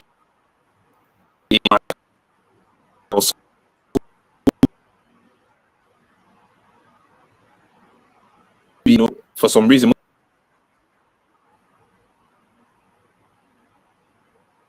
Yeah, we're struggling with the network again. Okay, Chooks, let's go to the next side where we'll talk about. Okay, Doye, Hello? welcome back. Your network has really been showing some. Yeah, I've tried to my work. It also had given me issues. Sorry. No, it's fine. I think Can you hear me? Hello? Yeah, it's fine. It's a Liverpool team right now, so even. Yeah, I can hear you, bro. I can hear you, bro. What I'm saying that it's a Liverpool team right now. Even the fans are feeling it too. Even the network of the fans are actually feeling it too, and it's come off again. Okay, so Chooks, let's talk about Everton Fulham. This was a game that Everton was expected to win. As expected, their forwards stunk up the place yet again. I'm just tired of those guys, man. So for someone that has Ndiaye in my FPL team, I hate to watch Everton highlights because you get to see when Ndiaye has one lovely ball that he crosses. Then today is Beto missing, tomorrow it's Mobari missing. But luckily for them, they have Ghana and Michael Keane to come up with the goals for them. So where do you feel Everton is going to be this season? Will they just be the kind of side that will just get one or two routine wins along the way while losing some other games, or can they actually go as far as trying to make Europe? I don't think they would make Europe. I mean, I might be wrong, but they don't look like Europe potential, right? They don't look like Europe material. I feel like Moyes is, turning turning that team into playing a bit better than what Everton would, you'd see an Everton team play. So maybe it's a little change from what they are used to. Now they are good going forward. I'll say better going forward. Someone like Ndiaye is a very lovely player, for example. And I don't think he's going to be in that team in 2 years' time, So maybe they're just going to be that mid-table team between 13th and 9th, for example. I feel like that's where they'll finish. I don't think they have enough in them to go into Europe. Maybe they fluke a cup here and there, and they use a cup position to get into Europe. But I don't think they finish above 9th this season. Okay. Doye, Fulham. Another away Yes. game, Hopefully another I'm back away now. loss. Yeah, hopefully, bro. So against Chelsea, they lost 2-0 away. Against Aston Villa, they lost 3-1 away. Against Bournemouth, they lost 3-1 away. Against Newcastle, they lost 2-1 away. Now against Everton, they lost 2-0 away. So it's even bad that when they play Wycombe Wanderers in the EFL Cup, they needed a penalty to even get a result. Why are things so bad for Fulham on the road? Well, for Fulham, the team, you understand, Fulham look, one thing I know in the Premier League is every away game is very difficult. That's one thing I know in the Premier League. You understand? Hello, you can hear me, yeah? Yeah, I can hear you. Go ahead, bro. So one thing I know in the Premier League is that every away game is very, very difficult. Fulham, for some reason, you understand, they've had, like you said, they've had some poor away results. But when you flip it and you look at the teams that they've lost to, they've gone to Everton and lost. They've gone to Newcastle and lost. They've gone to Villa. These are difficult games. You can hear me, yeah? Yeah, I can hear you. Yeah. Villa, Bournemouth, Chelsea. Yeah. Yeah, I So agree. Yeah, so exactly. So now when you look at the games that they've lost, all the games that they've lost away from home, other than drawing Brighton, it's been difficult away games. Those are tricky away grounds to go and get the results. Fulham are not they are not the world beater in the Premier League. We all know that they have a decent squad. And the goal for the team is to be comfortable and survive relegation, which I think they will. But so far, I think it's just hard luck with fixtures. You understand the fixtures that they've had the more difficult away fixtures, and when they start playing the likes of Wolves and some of the teams around them away from home, I believe that they will get their away results here and there. Their away form will pick up. But for now, it's unfortunate that the away game, the grounds they've gone to are grounds you would consider tricky grounds for anybody in the Premier League. Okay, fair enough, fair enough. So, Chooks, there was a battle of the bastards in the relegation zone, and this time West Ham, under Nuno Espirito Santo, finally started getting the result that I expected of them. Do you think they would have still been the way they are under Potter, or do you think that Nuno's arrival has really come to galvanize the squad and take them away from the relegation zone? For sure, Nuno's arrival has changed things, right? Like Doye said earlier, when a team starts with a very bad form in the Premier League, it's always difficult to turn things around. See Man City last season, for example. It was Mm-hmm. difficult for City to turn things around until January transfer window when they brought in a few players. So if they had kept someone like Potter, I'm sure the relegation was going to be confirmed, right? Because it's always difficult to raise that floor when the chips are so down, and the players are down on confidence. So changing it, bringing in a top manager like Nuno, I mean, like I think I said it last week, I expected them to win this game. I also expect them to stay in the Premier League, and they are beginning to show that they can do that. Awesome, awesome. So the way Burnley is looking likely that they're going to get relegated. And then for some reason, Scott Parker's side can't really get some decent results away. And it seems like, this was a game that they needed to at least get a draw, bearing in mind that West Ham was below them on the table. Are they likely candidates to leave this Premier League to go back to the Championship with Wolves? Yeah, I think outside Wolves, outside Wolves, I think Burnley are one of the main candidates because again, when you just look at the teams, when you look at Wolves, the outside Strand Larson and with the main issue they have is even creating anything for Strand Larson. You understand? But with Mm-hmm. Burnley, again, they put up they had some games where they put up a good fight. They played Liverpool and it took a last minute penalty for Liverpool to get all 3 points. Even when they went to Manchester United, it was similar. They were very difficult. So I just believe that they need more from their attack. That's just what I believe with Burnley. I believe they need more from their attack, and even in the games now, like this West Ham game where they've gotten 2 goals, the defense, that was their strength in the Championship. So it's almost as if it's a different team that has come to the Premier League because when you look at their defensive record, yeah, I know the Championship and Premier League are two different leagues, but then Mm-hmm. again, their defensive record is very poor. You understand in the Premier League, so it hasn't really translated for them from coming up. So I believe that they're going to go down alongside Wolves because this season is one season where there's going to be a lot of quality with the teams that are in and around the relegation zone. When you Yeah. look at West Ham, for example, if Callum Wilson stays fit, Callum Wilson is a player in the Premier League that guarantees you goals. He will get goals. They still have Bowen and they still have Paqueta. Paqueta is a Brazilian international. He was starting for Brazil Mm-hmm. in one of the just completed the previous World Cup. So they have quality. They have quality that Burnley doesn't have. So that's where I believe that Burnley's issue is going to come from. The teams that are around them. Now, in a normal EPL season, maybe, they do enough to, but again, this season is, you look at Leeds United and you look at Sunderland, there are teams that are showing that they have quality to not even be in the relegation battle. So if those ones are slightly above the relegation battle, then you find yourself, battling for your life in the Premier League with a team like maybe West Ham and Nottingham Forest. Nottingham Forest have quality in the side. We saw what they did last season. You cannot turn bad players overnight. They have some good players in Forest. So again, they have players that Wolves that Burnley don't have, and Wolves. So I just believe that for Burnley and Wolves is going to be an uphill task, and both of them would likely get relegated alongside one more person. Okay, fair enough. I'll support you with that.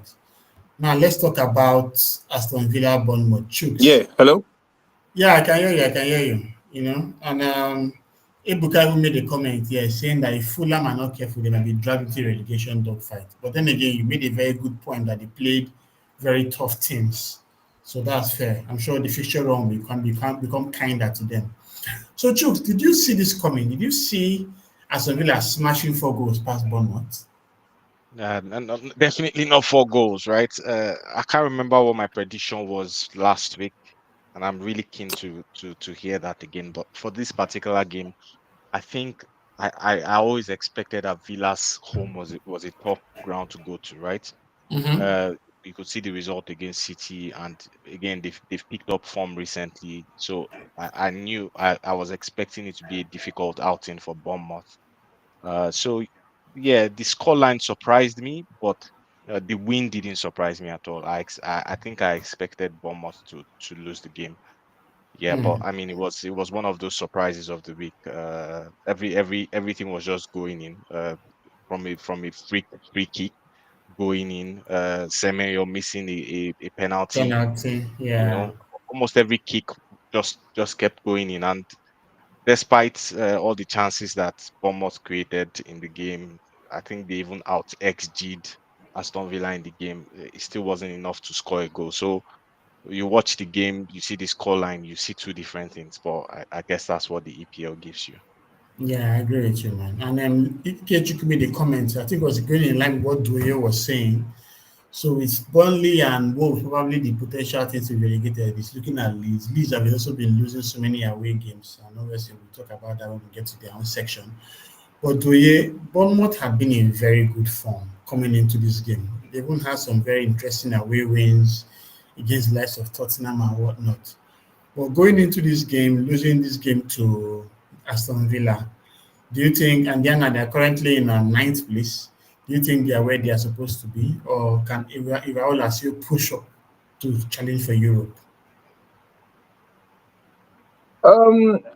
You look at Bournemouth again. The table is very packed. You Yeah. understand? They may be in ninth place, but they may be in ninth place, but they are 2 points off third. I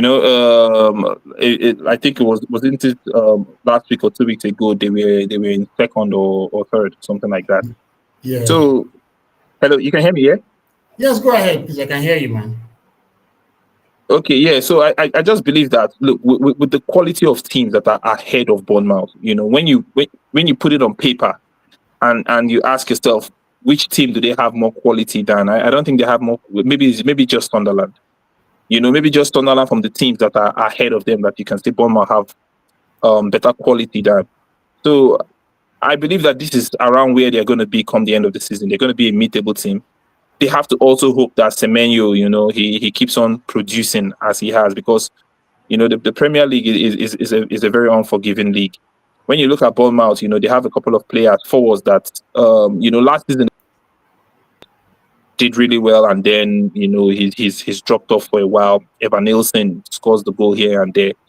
So I just believe that for Bournemouth, it's a tall task to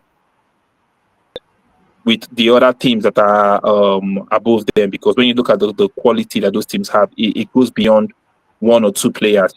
Almost all the teams have like 3-4 players in attack that can really get the job done. So I believe that Bournemouth, they're going to struggle to really make any European place. So they should just be more like try to consolidate their Premier League stance, and that should be. Okay, Hello? makes sense. Yeah, makes sense. But yeah, Yeah. So So Ikechukwu is talking about AFCON, but I don't think Semenyo is going for AFCON. Ghana didn't qualify, right? They didn't qualify. Yeah, Network yeah. is So awful. I don't know. yeah, so no, we can see how you do it. That's fine. So let's go to the next one. Chooks. Crystal Palace in midweek. Ismail Assar scores 2 goals against Liverpool in the Carabao Cup. Comes to play in the weekend, he blanks. Goes again in midweek in the Conference League and scores 2 goals. We're all happy for him. He comes again this game week and he blanks. So what's going on with that club? Is it that we should not trust him in our FPL teams? Should we just put all the men on Mateta? Mateta himself also blanked as well. This was a game that I thought Crystal Palace were going to win, but for some reason they had a drab draw. And Brighton even had better chances than them in the game. So what's your take on Crystal Palace? Do you think are players tired from the consistent football they've been playing week in, week out without having adequate depth? Yeah, I mean, Europe will always take its toll on you, wouldn't it? The manager rarely making or rarely rotating the squad, almost using the same lineup. I think there was even talks of Lacroix. Uh, he was asking Lacroix if he was fit. I can't remember what the conversation was, but it was around no, Lacroix is still going to play this game. Despite maybe asking him if he was tired or if he was fit enough to play in Europe and all of that. So Yeah, Europe will always take its toll on you, and for a team who is not used to, playing those number of games week in, week out, midweek, weekend, I think they would struggle. So when they were going on their unbeaten run, they were looking formidable. Europe hadn't started then, so now yeah, you're having to play twice a week, and then you are beginning to feel what the big boys feel, right? So you want to chill with the big boys, but you don't have the depth to manage do that. what, yeah, to manage that.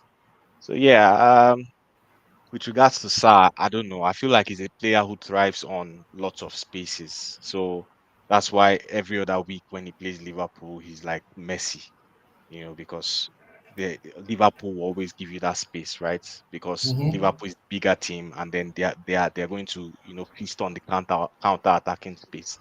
So maybe when they play teams who dominate them like that, you would probably enjoy Sa. And frankly speaking, I thought I would enjoy Sa today because Bournemouth is another team who like to pass the ball around, and you probably find those spaces, for Sa to want to penetrate, but it was quite drab, like you said. Very few chances. I don't think there were any clear-cut chances in both games, apart from the penalty incident that was cancelled and the yellow card given to the player. Yeah, There wasn't much to really talk about on the game, right? I agree. I agree. So let's go to the next one, Doye. This was Newcastle struggling away yet again. For some reason, it just seems that Europe is also taking its toll on them, and they have not been playing very well in the league. It seems certain that they're not going to make Europe. Do you share the same sentiment? No. I think they're still going to make Europe. I think they're still going to make Europe again for the same reasons I said. The table is bunched up. Newcastle are on 12 points, and right now the team in fifth is 6 points ahead of Newcastle, which is Tottenham. Look, the way the table is bunched up, whoever goes on a run is going to separate himself from the rest. You can be so far back, and then you go on a run, then you find yourself in and amongst, or you see that you've separated yourself. So I believe that Newcastle, they have too much quality not to make Europe. And why I say that is that with the return of Lewis Hall, who was in very good form last season up until his injury, it's going to help the team massively.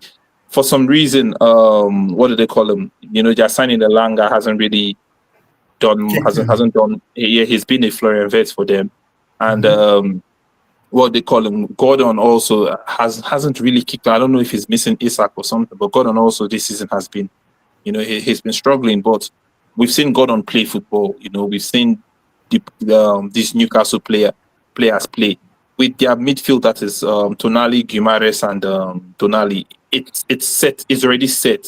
So when you look Joelinton. at Newcastle, yeah, I just believe that we've seen these players play very good football, win games at this level. They are not getting. It's not as if they've suddenly aged. You understand, like that. They are not old players. You understand, they're young players.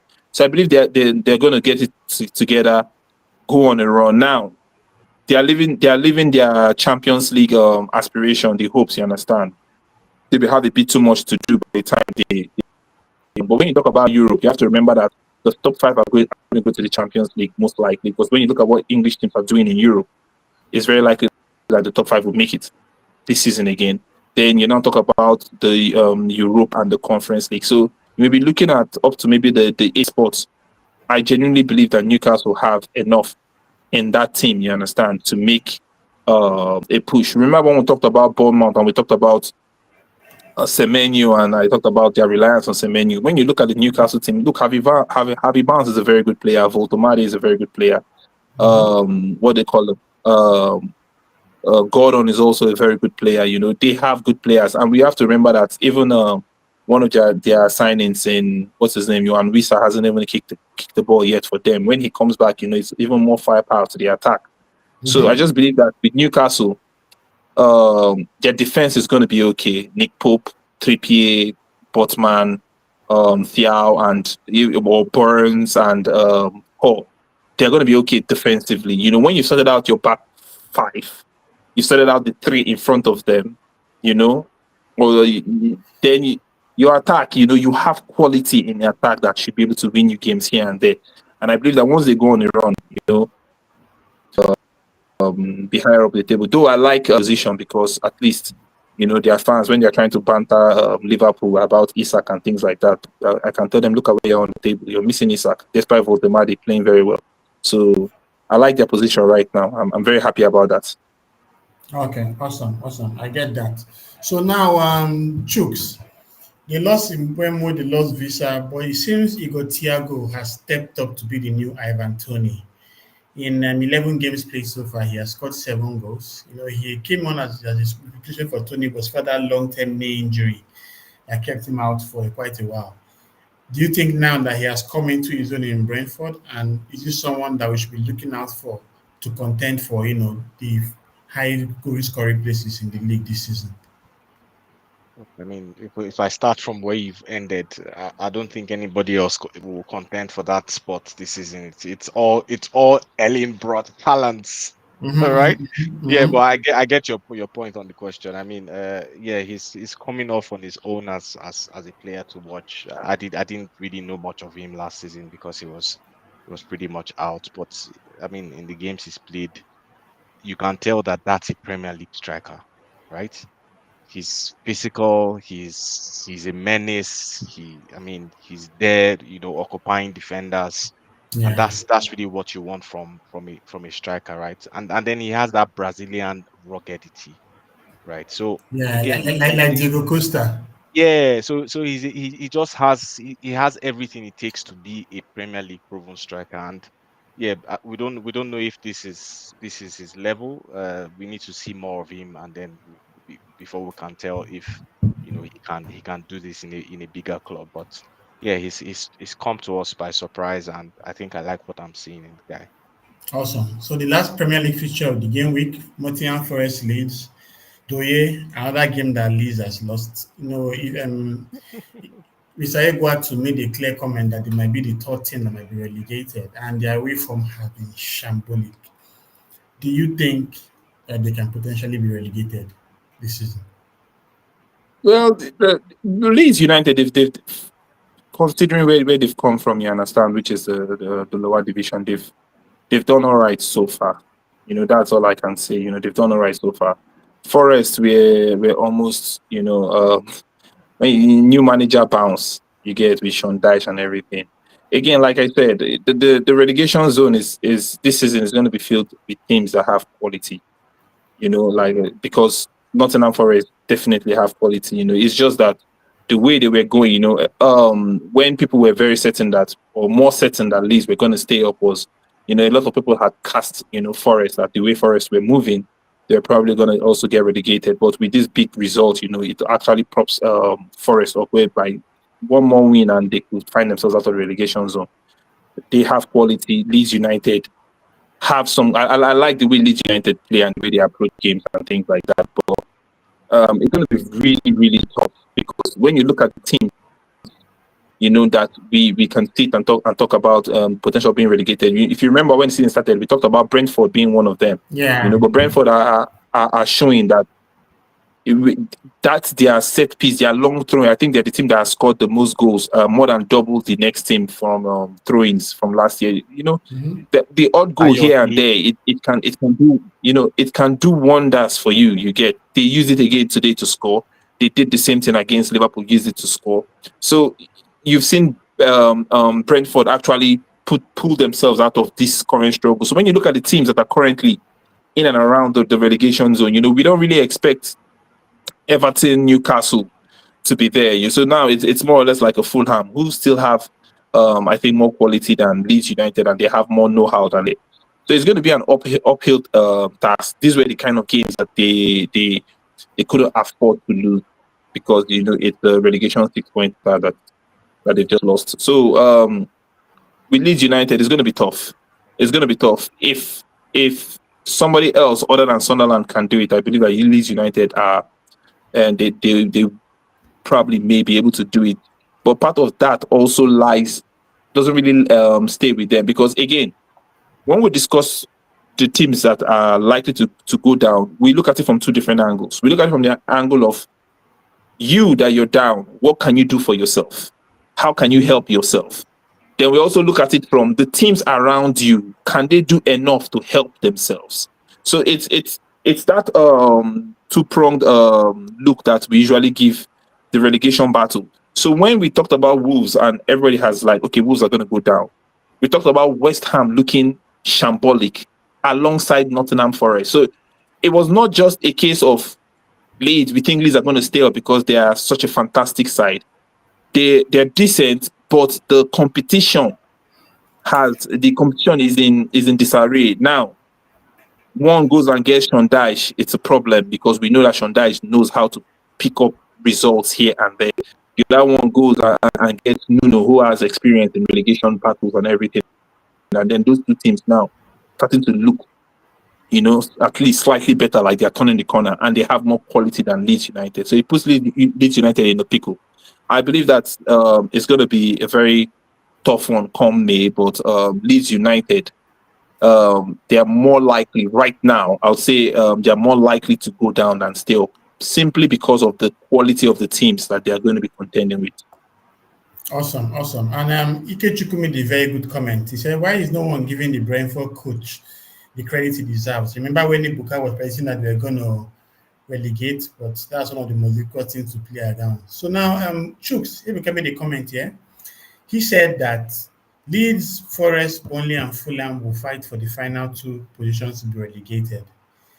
In these four teams, in a quick glance, who are the two teams that will join Wolves, in your own opinion? I think Burnley and Leeds will join Wolves just because I don't think they have as much quality as Forest and Fulham. I think I just don't see them staying up and those other two guys going. I don't think so. Okay, awesome. So let's go. Okay, he's back. So let's go to surprise of the week. These are one of our favorite sections that we just talk about what surprised them in the week. I think you've already mentioned the 4-0 for Aston Villa against Bournemouth as a surprise, Jokes. Are you still sticking with that, or is something No, else come to mind? I said it was one of the surprises, but I think my surprise of the week was Sunderland scoring 2 goals against Arsenal. Right? I mean, it's been donkey years since you guys conceded 2 goals in a game. So yeah, that was quite surprising to see. I mean, if you were going to concede maybe 1 and maybe win the game, but scoring 2 and drawing the game, that was the bumper surprise. Yeah, that's true. Doye? Oh, we just lost him to the network. Oh, okay. The network has really been all Liverpool today, man. Yeah, look, I've been trying to switch. I'm very sorry. I've been trying to switch between the Wi-Fi and my normal network, and then in fact, both of them are just giving me issues. So I'm very sorry about that. Yeah, so the Wi-Fi is Florian Wirtz. The normal network is And the other one is Issa. No, the other one is Kekes. Please give it to Kekes. But I'll say for me, my own surprise of the week has to be Liverpool. Not even conceding 3 goals, but not scoring. You get Liverpool this season have been a team that, despite everything, they've been even when they've lost. Most of the losses have been very competitive with respect to the final scoreline. You Yeah, understand? true, true, But true. in this game, I think on a slot they had scored in every single game since the fixture in the league, since the game against Forest when Forest beat Liverpool 1-0. So this was the first time since then that they blanked, I think, if I'm not mistaken. So yeah, not scoring a goal. That was probably my surprise of the week. I thought Liverpool would score. I actually expected Liverpool to win. I was very confident going into the game. Very, very confident going into the game, and yeah, it happens. Yeah, that's fair. Okay, so let's look at the injury watch. This is the part that we always do where we look at the injuries in the game week and see who will affect the team the most. So we have Harry Maguire, we have Christian Romero, Rodrigo Muniz, Freddie Potts, Adam Smith, Joel Linton, and Nick Pope. So Chooks, from this list here, who do you think the absence will affect the team the most? Um, I don't know. I feel like Romero will be missed, but then again, every other week he plays, and you're thinking he's one yellow card, getting is one yellow card away from a red or something like that. Nick Pope is a big deal as well, but I think they have a good deputy in Ramsdale. Ramsdale. Yeah. So yeah, maybe it's just between Romero, Pope, and Joel Linton, but I'll stick with Romero because he's their captain, depending on how Doye? long he's out for. Okay, Doye? Yeah, I'm going to go with Romero also, partly mainly because of the drop off between the starting fullback and the person coming off the bench. I don't think I think Liverpool may be the team that has the biggest drop off between the starters and the bench players, followed by Tottenham. When you look at Mickey van der Ven and Romero, then to go down to Danso, Yeah. yeah, the drop off is massive. It's massive. So I think Romero is going to be, hopefully he's not out long, and he should be back in their next fixture, because we will need him very much. We need him badly the next fixture. Hate watch FC. He said the way We need him. I have to start planning. I have to start planning ahead. My nigga, just look away now. Why are you still hoping on the race? I'm still in the title race, my brother. I'm still in the title Nah, race. Very nah, much nah, so. nah, nah, nah. You Yeah. cannot. You cannot finish above third. Do you want to take a bet on that? I'm gonna look. I'm very confident Liverpool are going to finish it at first or second. You cannot Right finish now, it's above looking third. like So second. if you're that confident, let's go on a bet. I'm happy to do that. I don't know if your show supports that Or anymore. No. I'll go to photo and draft it. Don't we'll have worry. we will have that conversation. I already have one running. Ibuka will soon talk. I already have one running with Ibuka. He said- Yeah, So he no actually problem. does. Awesome. So let's go to the Premier League table. In the bottom half, we're seeing Wolves with just 2 points, Nottingham Forest with 9. But what interests me is between West Ham and Fulham with just 1 point. So it's quite crazy to see you know, what's going on there. But for the teams that are above them, Newcastle, Everton, Brentford, Brighton, which teams are here do you think are supposed to be in top half at the end of the season? Chooks? Yeah, I think Newcastle has to be in top half at the end of the season, but their form has been woeful. I mean, losing 5 games, not scoring enough, being on a negative goal drawn. It's just a shocker, but hopefully they're able to turn things around. Doye? Yeah, I believe Newcastle. Like I said, I believe they're going to make Europe this season. So for them to make Europe, they will definitely have to be in the top half of the table. Yeah, and they have to be on some sort of run, man. Because if you look Yeah, at the top of the table, the points are crazy. Crystal Palace is on 17. Then you have Bournemouth 18, Liverpool 18, Man U 18, Villa 18, Tottenham 18. Then of course Sunderland 19. So the margins are really, really close right now, and it's quite interesting to see how that's going. So I'm guessing you guys will be aligned that the Sunderland is going to drop to the bottom half, right? Yeah, I think Yeah, Sunderland will drop to the bottom half. I think Because if so you look too. at it, they are on 19 points. You understand? Again, um, they've done well so far. But when you look at the other teams in the top of the table, like if you look at Aston Villa, Villa have struggled they struggle to begin the season, and suddenly look at where Villa are. When you look at the goals scored, you understand. You look at Sunderland, they scored 14 goals. That's only more than Aston Villa, who everyone believes they're gonna get more goals than Sunderland for the season end. So Yeah. yeah, I think Sunderland a loss. If Sunderland, 2 weeks you don't get positive results, and suddenly you find yourself 10th, 11th, 12th. Okay. And the thing with Sunderland is, I think they have quite a number of Africans. So he Yeah, they might, have 9 African players actually going to the yeah. AFCON. Yeah, So so it might take its toll on them, yeah, because actually, losing actually with the losing. ones in their first team too. Yeah, exactly. Not like Noah Sadiki. If that So, boy yeah, leaves for AFCON, then that midfield is just open. yeah. Then you have Ronaldo, the left back, Yeah, left wing Ronaldo. back. Yeah, yeah, yeah, So they have some very key players in their squad that are going to leave for AFCON. You have Taubi, that winger that scored against Chelsea. yeah. He's another player that is going to be key for them. Then Hmm. of course Bertrand Traore. So Yeah. they'll have to find a way around it though.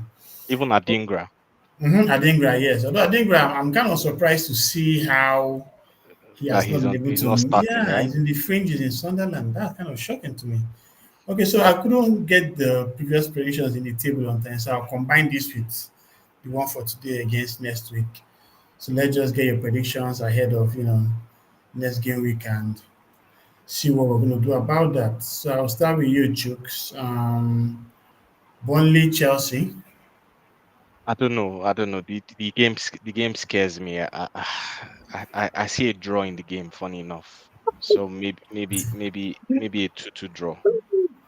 Doye. I think Chelsea will win. But for a Chelsea fan to believe that Burnley will score you twice, I Yeah, think yeah. Chelsea will win. So I think because Chelsea will win. it's a boogie stadium for Chelsea as well, right? It's a stadium Chelsea struggles in. It's not just about this team. So and From your mouth yeah. to God's ear. Okay. Bournemouth, West Ham, Chooks. He said Chelsea will win. What's the scoreline now? What's your I Oh think yeah, scoreline? yeah, I think I think I think Chelsea will beat Bournemouth 2-0, 2-0. yeah. From Okay, your mouth fair. to God's I say ears. Burnley, sorry, Burnley 2-0. So you had to clap him back with his own words. Nice. Bournemouth, West Ham, Bournemouth, West Ham. Chooks. Yeah, that that's a 3-1 win Doye. for Bournemouth I believe because Bournemouth will win 2-0. Okay. Chooks, Brighton, Brentford. Brighton, Brentford. I will go a 3-1 win for Brighton. Doye. 1-1. Fulham, Sunderland, Chooks.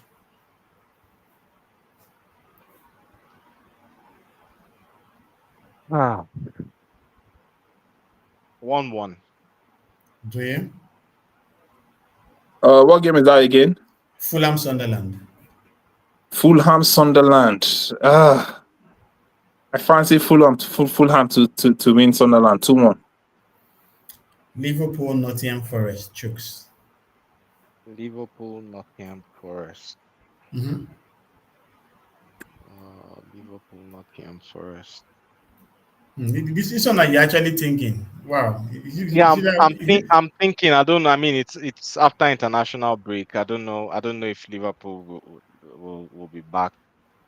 But yeah, it's Anfield, so 2-1. Doye? Liverpool beat Forest 4-0. Isak gets his first Liverpool goal. Florian Wirtz gets a goal or an assist in that game. It's comfortable. The charge to title number 21 starts from there. That's my words. Isak already has his first Liverpool goal, doesn't he? Yeah, well, but not in the Premier League. In the league, in the league, in the Okay, league, okay. league. Nobody don't care about the Carabao Cup here. Chooks. Someone signed the player for 130 million, and as of November, they have not scored in the Premier League. Wonderful. Well, Relax. It's a messy side thing. yeah, apparently. Okay, so Relax. let's talk about Wolves Crystal Palace. Chooks. Nah, that's going to be a win for Crystal Palace for me. Maybe 2-0. Joye. Yeah, I think maybe 2-0 Palace.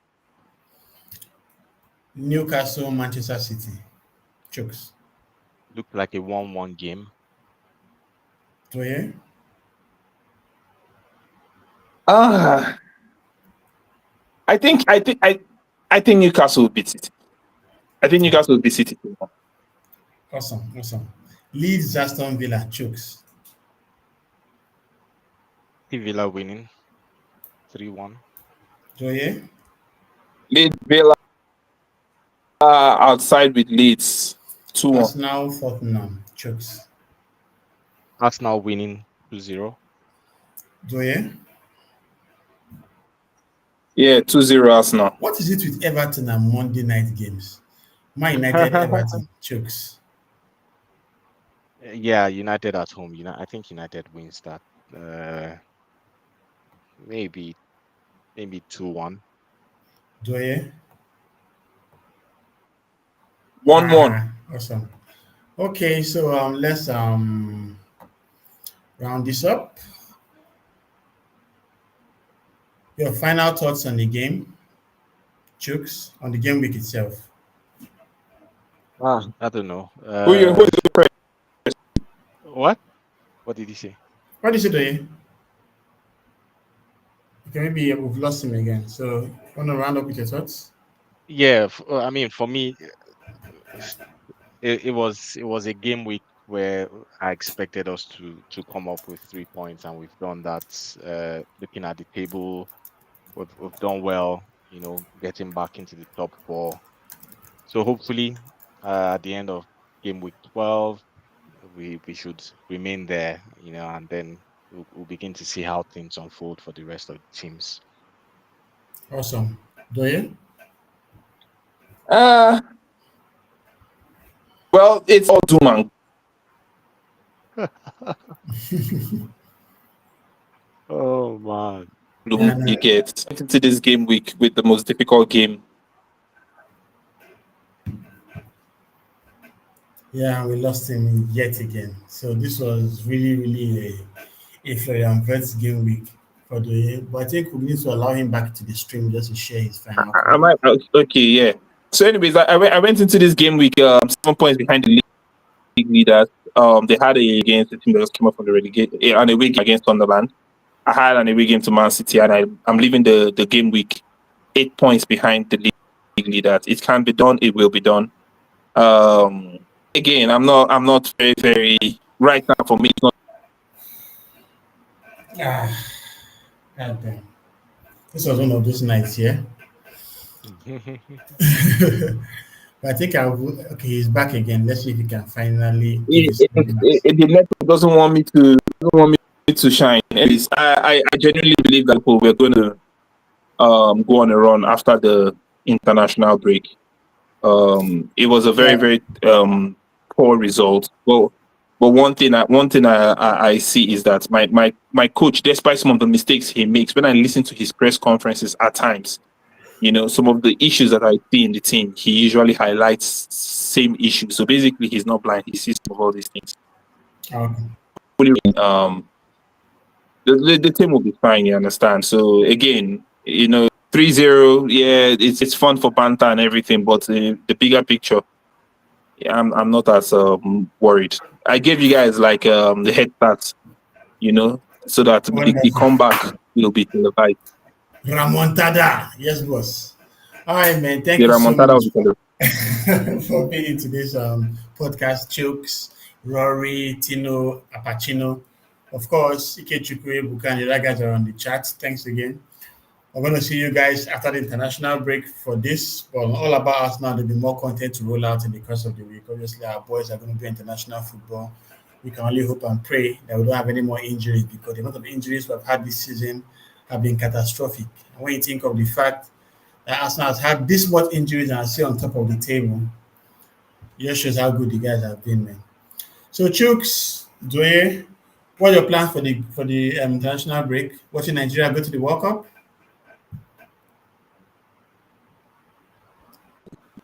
It's Super Eagles. Let's add to what. I'm really struggling with Doye. What about you, Chooks? Any plans in? Yeah. Your Liverpool. I hope this doesn't go into Look, the Super Eagles campaign too, my because this network one is just. is a mess. No, that's fine. That's fine. It happens. It happens to the best of us. So, Yeah, what are you? I mean, I can't wait. I can't wait to see my boys turn up. To get us one step closer to the World Cup, right? So Yeah. I can't really wait. But again, I don't know if I really believe in those boys. To be fair. No, but I believe in Osimhen. Ma- Osimhen looks like Yeah, I someone mean, that wants to. he's Osimhen, Iwobi are like the only two guys who they play, and you can see that these guys play in Europe. The rest of them, okay, Ademola Lookman on his day too. You see him, Olaino, maybe those four guys. You see them play, and you say, okay, these guys play in Europe. But the rest of them, No, but Bassi does well too, though. In oh, defense. sorry. Yeah. I totally forgot Bassi. Bassi is a blessing for us. A Mm-hmm. blessing for us. Yes. All right, guys. So do have a lovely weekend. This is about to start a new week, pretty much. Hope you guys enjoy your week, and let's just be together sometime in the future again for this. Yep. Yep. Take care of yourself, man, and be safe. Bye, everyone.